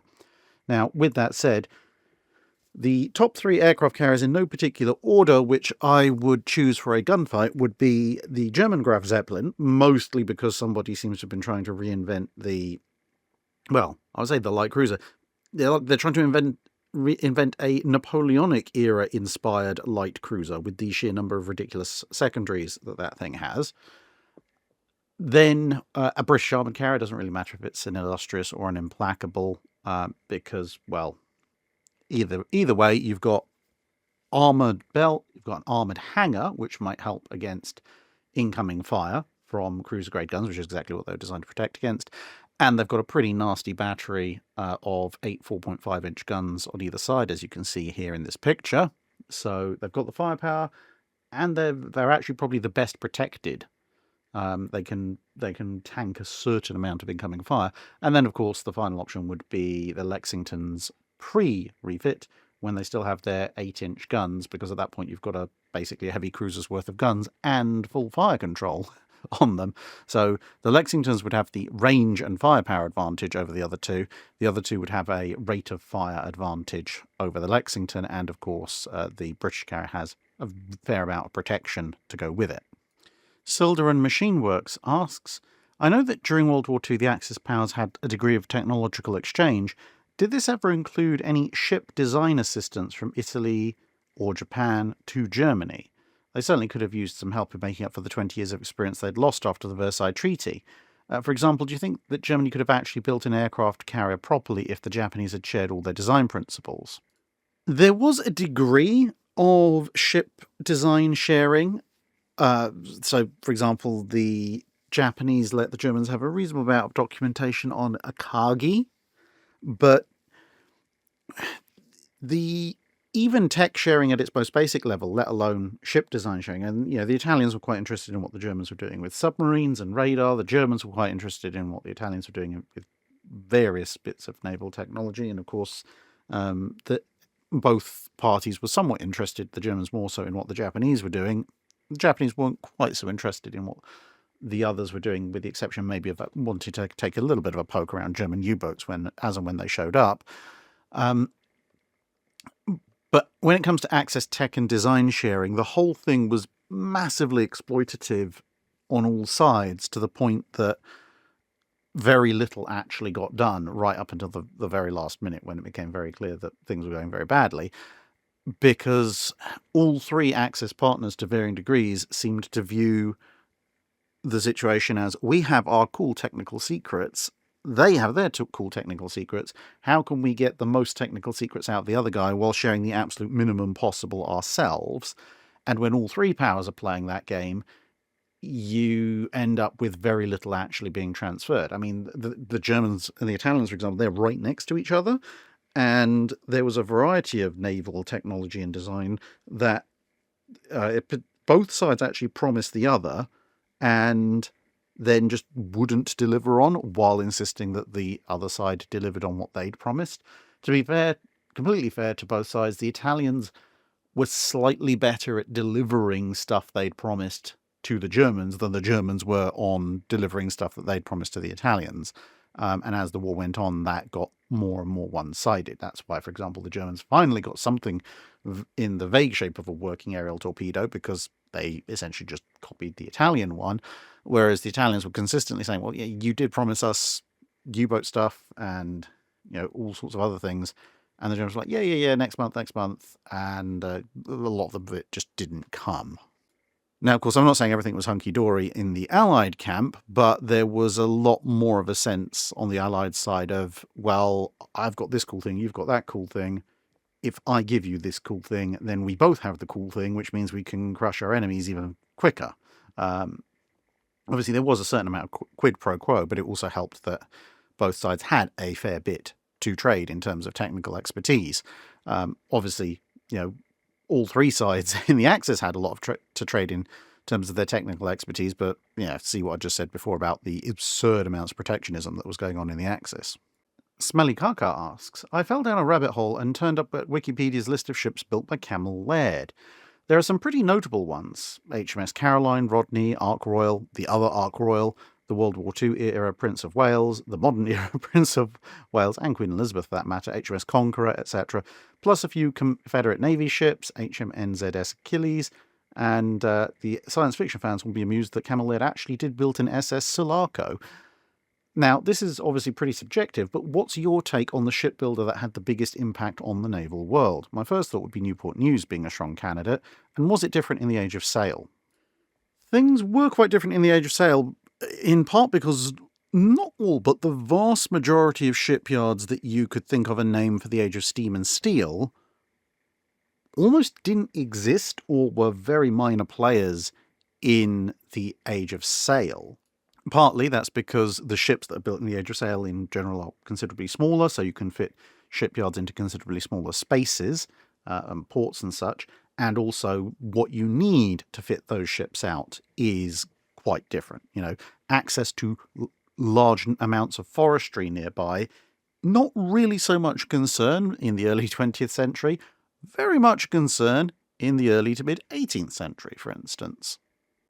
And so you end up, just using the UK as an example, with places like Deptford, Woolwich, Pembroke, Chatham, massively important yards to the UK, and before that England, in the age of sail, but Deptford and Woolwich are gone before the 19th century is out, and Pembroke and Chatham stop building major warships for the Royal Navy around the turn of the 20th century and then move on to secondary vessels. And then Pembroke goes, and Chatham's the last one standing, but it's a dockyard rather than a shipyard at that point. Whereas, for example, some of the really big famous yards that would churn out huge numbers of important warships, like, say, the Bath Iron Works in the US, they don't even get started on their first ship until the 1890s. So some of the greatest age of sail shipyards are long gone before some of the greatest 20th century shipyards even have the first brick laid. But I think in terms of shipbuilder that had the biggest impact on the naval world, I'd say actually this is one that's almost impossible to quantify, because you could look at, like I said, Camel Laird, they built quite a lot of important ships. You could look at somewhere like Chatham, which has a very long history of building ships, and therefore in terms of total numbers has built an absurd number of vessels, and some very important ones, like indeed HMS Victory. Or you could look at yards that churned out absolutely colossal numbers of warships, which obviously had fairly significant impacts on the war by their sheer numbers in a short period of time in the 20th century. But then at that point, do you look at some of the larger, more established yards that consistently churned out large numbers of warships as a whole? Do you look at something like the Kaiser shipyards, which essentially grew from nothing, built a ton of Casablanca class carriers, and then almost immediately vanished off the face of the planet? And do you look for the general impact, as in constantly supplying key ships and important ships to its navy for years and years on end? Or do you look for a shipyard that's produced one or two ships that were incredibly important in a specific campaign? Red Ranger asks, what is the criteria for a vessel to be a sister ship rather than a ship of X class? Generally speaking, they are synonyms. At least in theory they should be. But where you start to come adrift between the two is, because theoretically you can have a two-ship class, but as I say, where you start to come adrift between the two is where you start to involve subclasses. Now that involves a whole other can of worms of what exactly constitutes a subclass, and as I've mentioned in a previous Drydock when someone asked that question, it's a very, very moving target. But generally speaking, when you ask most people, a sister ship would be defined as a ship of the same class which is, broadly speaking, identical in form, shape and function to the ship in question. Whereas a ship of a given class can be somewhat different because, as I said, you can have subclasses within that class. So you could have, for example, HMS Kent, which is a county class, but if you compare her to, say, Norfolk, which is ostensibly also part of the county class, there's enough differences there that you could probably get away with describing them as half-sisters rather than full-sisters. And similarly, Belfast and Edinburgh are part of the town class, but if you compare them to the first of the class Southampton, you'd very definitely be on safe ground saying that they are half-sisters rather than full sister ships, despite, again, being part of the same class on paper. But even that is somewhat subjective, because there are some people who will say, no, Belfast is a sister ship of the Southampton and Birmingham, the ship that you can see in the picture here. And others will, like myself, would say that she's actually more like a half-sister. Slow Pixie asks, correct me if I'm wrong, but It's my understanding that pretty much every warship that served in World War II had hydrophones. However, I have read multiple discussions online about the Kriegsmarine stating that by the end of 41, early 42, all of their destroyers, cruisers, and battleships were equipped with the German version of active sonar. I've seen it being called both S-Gerät and S-Alange. Is that true? And what about depth sounding? Did warships have an echo sounder to measure depth under keel like submarines did? It seems weird to me that you have episodes like poor old Lutzow running aground while moving against PQ-17 that were still happening despite having so much technology to hand. I think that there's two sides to this. One is boasting that the Germans had sonar and or hydrophones, basically active or passive sonar in modern parlance, fitted to all of their warships by a certain point in the war. It's really a nothing, because, like, congratulations, well done. The Germans were vaguely contemporaneous with everybody else. Why is this news? Because, the vast majority of Allied warships, be they destroyers, cruisers, etc., all the way up to the big ships, also had some form of sonar, or in the British parlance, ASDIC systems on board. One or two did not, but they tended to get refitted with it as the war went on. Now, of course, that doesn't mean all things are created equal. The ASDIC fit out on a sloop, built in the late 1930s for hunting U-boats, and then refitted to keep up to date with the latest developments, is going to be very, very different from a battleship that has an ASDIC system that is essentially designed to be purely defensive, to let it know that there's a submarine in the immediate proximity and it needs to get out of dodge.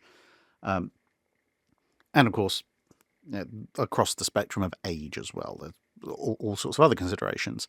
So, with that said, while boasting that, the Germans have their active and passive sonars on all their ships, really isn't much of anything to write home about in comparison to, practically everybody else. What that can be said about the Kriegsmarine is, particularly when it comes to their hydrophone arrays, that they did actually have a little bit of a leg up when it came to putting large hydrophone arrays on capital ships. And this is something I've discussed in a previous Drydock relatively recently. For example, when people always ask about Prince Eugen's one, it's a mixture of having good quality hydrophones in the first place, but then also having quite a lot of them in an array, and having them positioned in such a way that you can still hear something when you're moving at a reasonable clip. And that is something that is a bit of a unique ability as far as Germany is concerned. Whereas, let's say, for example, for the British, pretty much all of their ASDIC systems as installed on battleships were, as I said, more designed to just be active pinging sonar to look out for submarines in the immediate vicinity so that they could get out of the way of them.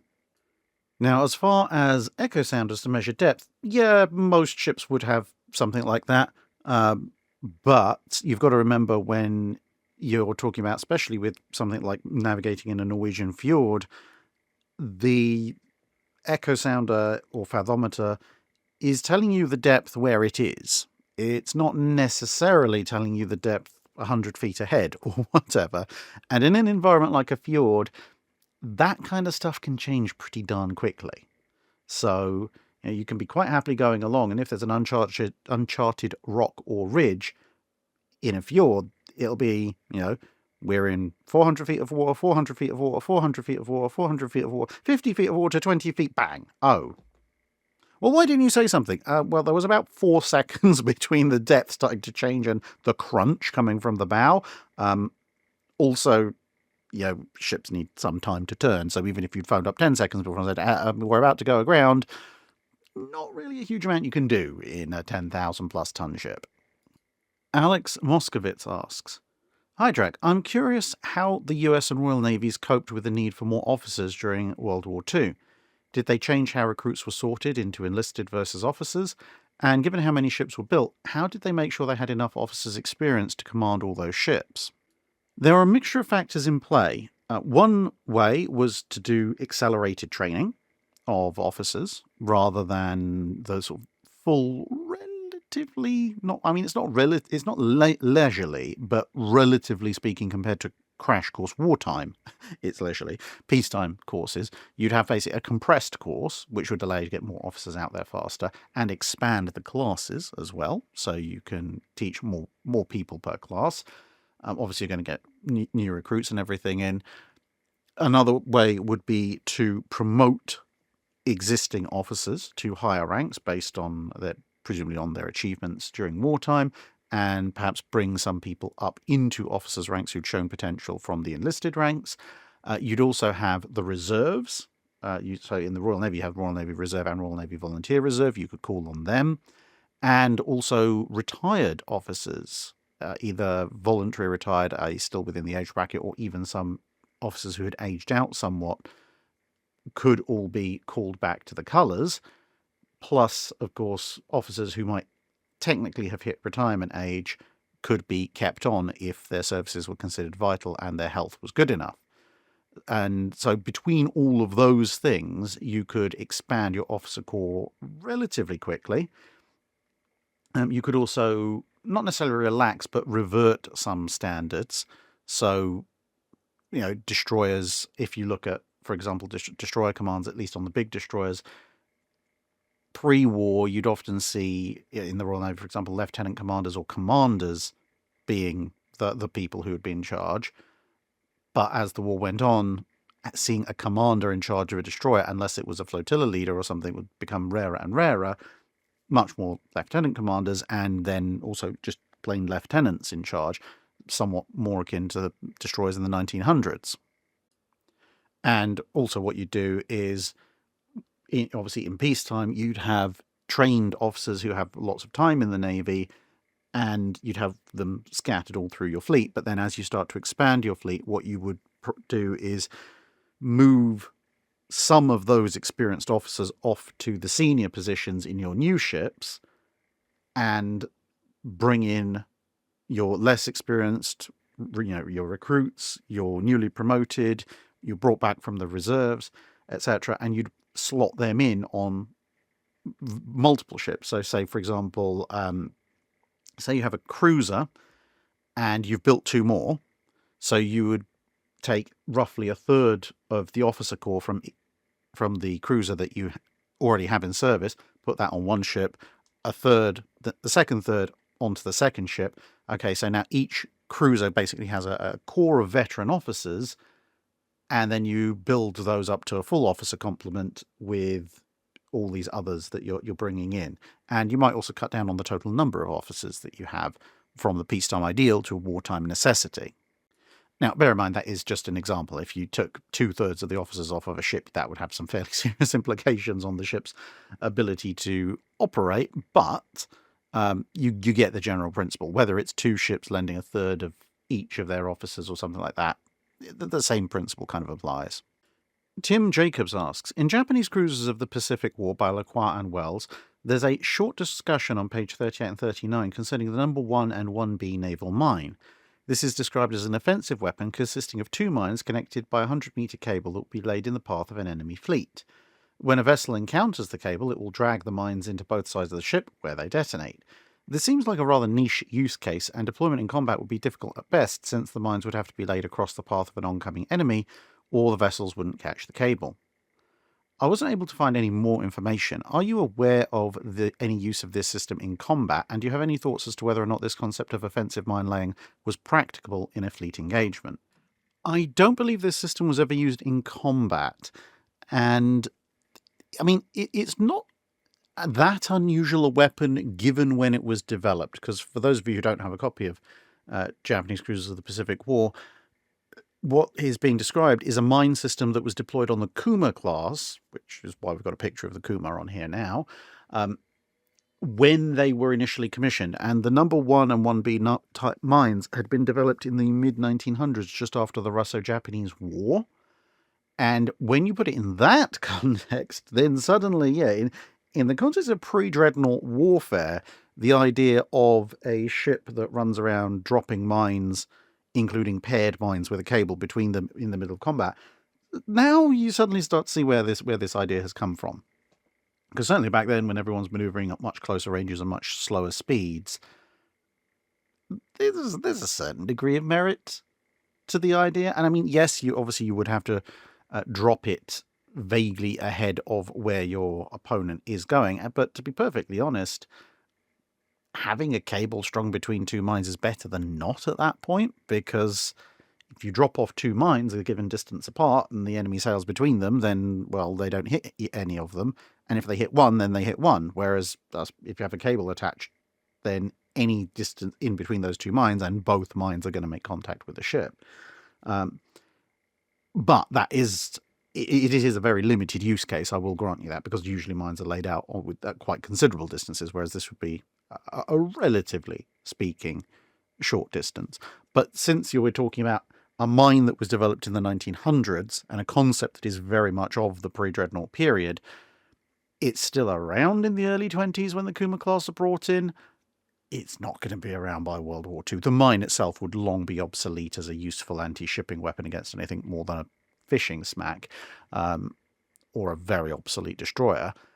And at that point, both speed and range of combat have increased to an extent where, yeah, you could kick mines off the back of your ship in the path of the enemy and hope that they hit one. But to be honest, the chances of them coming even close to where you were, dropping those mines off, even if they're chasing you, is astronomically small.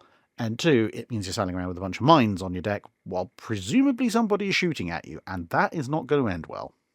And finally, for this half of the Patreon Drydock, Reaver's Rambling Recess asks, as World War II went on, many ships, particularly Allied cruisers, dispensed with float planes in return for radar. At first glance, this seems like a substantial loss in recon capabilities, but the powers that be were clearly comfortable with it.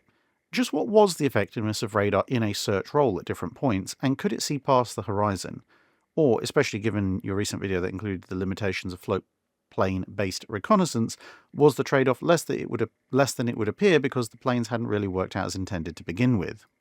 Okay, so a few different things. As radar progressed, yes, it could technically see past the horizon in one of two ways. Firstly, of course, air search radar is looking upwards, so it can see basically for as far as the signal will go before its return signal is degraded and too much to be of any particular use.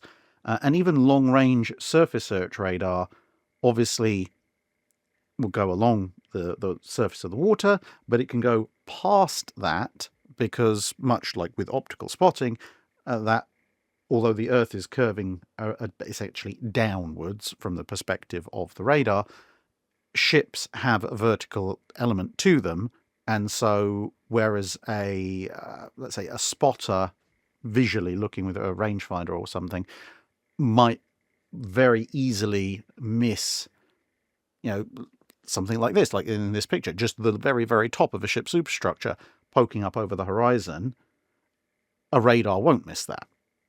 You've also got the fact that, kind of like you can see here, radar would very often be mounted either at the highest point or very near the highest point on the ship, and therefore its horizon was considerably further than almost any lookout position on the ship.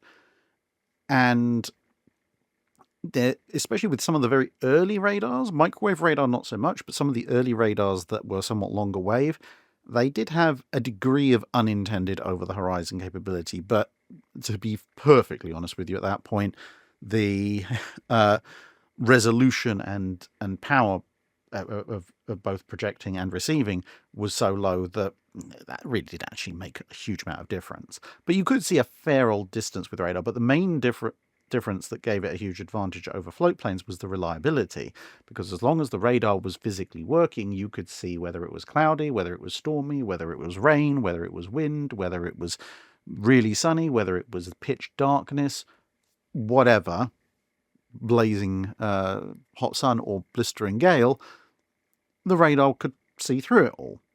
And in almost all those conditions, aircraft just flat out couldn't operate.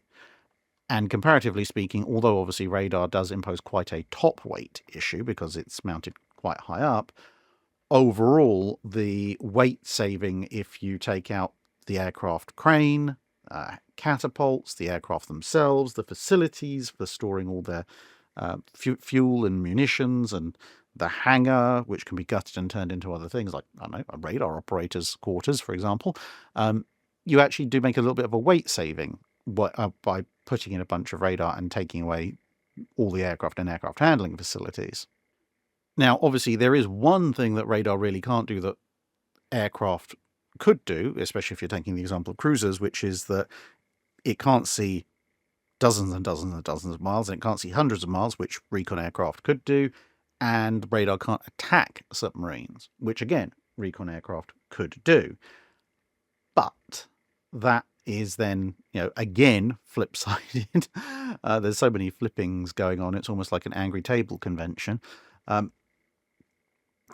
which is that very specifically when you look at the Allied ships that are ditching this, the Allies are having more and more and more and more carriers available. And for that matter, also fast battleships with aircraft and even cruisers. They might be sacrificing some aircraft, but not all. But particularly it's the presence of fleet carriers and escort carriers in large numbers, which means that if you need long-range aerial recon, there are now much better platforms in the fleet that you are part of to do that. And so the idea of cruisers operating alone or in small cruiser groups and needing their own organic air search is much less of a concern for the Allies in the latter part of World War II. And that's it for the first half of the Patreon Drydock. Well, tune in very soon when hopefully there should be part 2.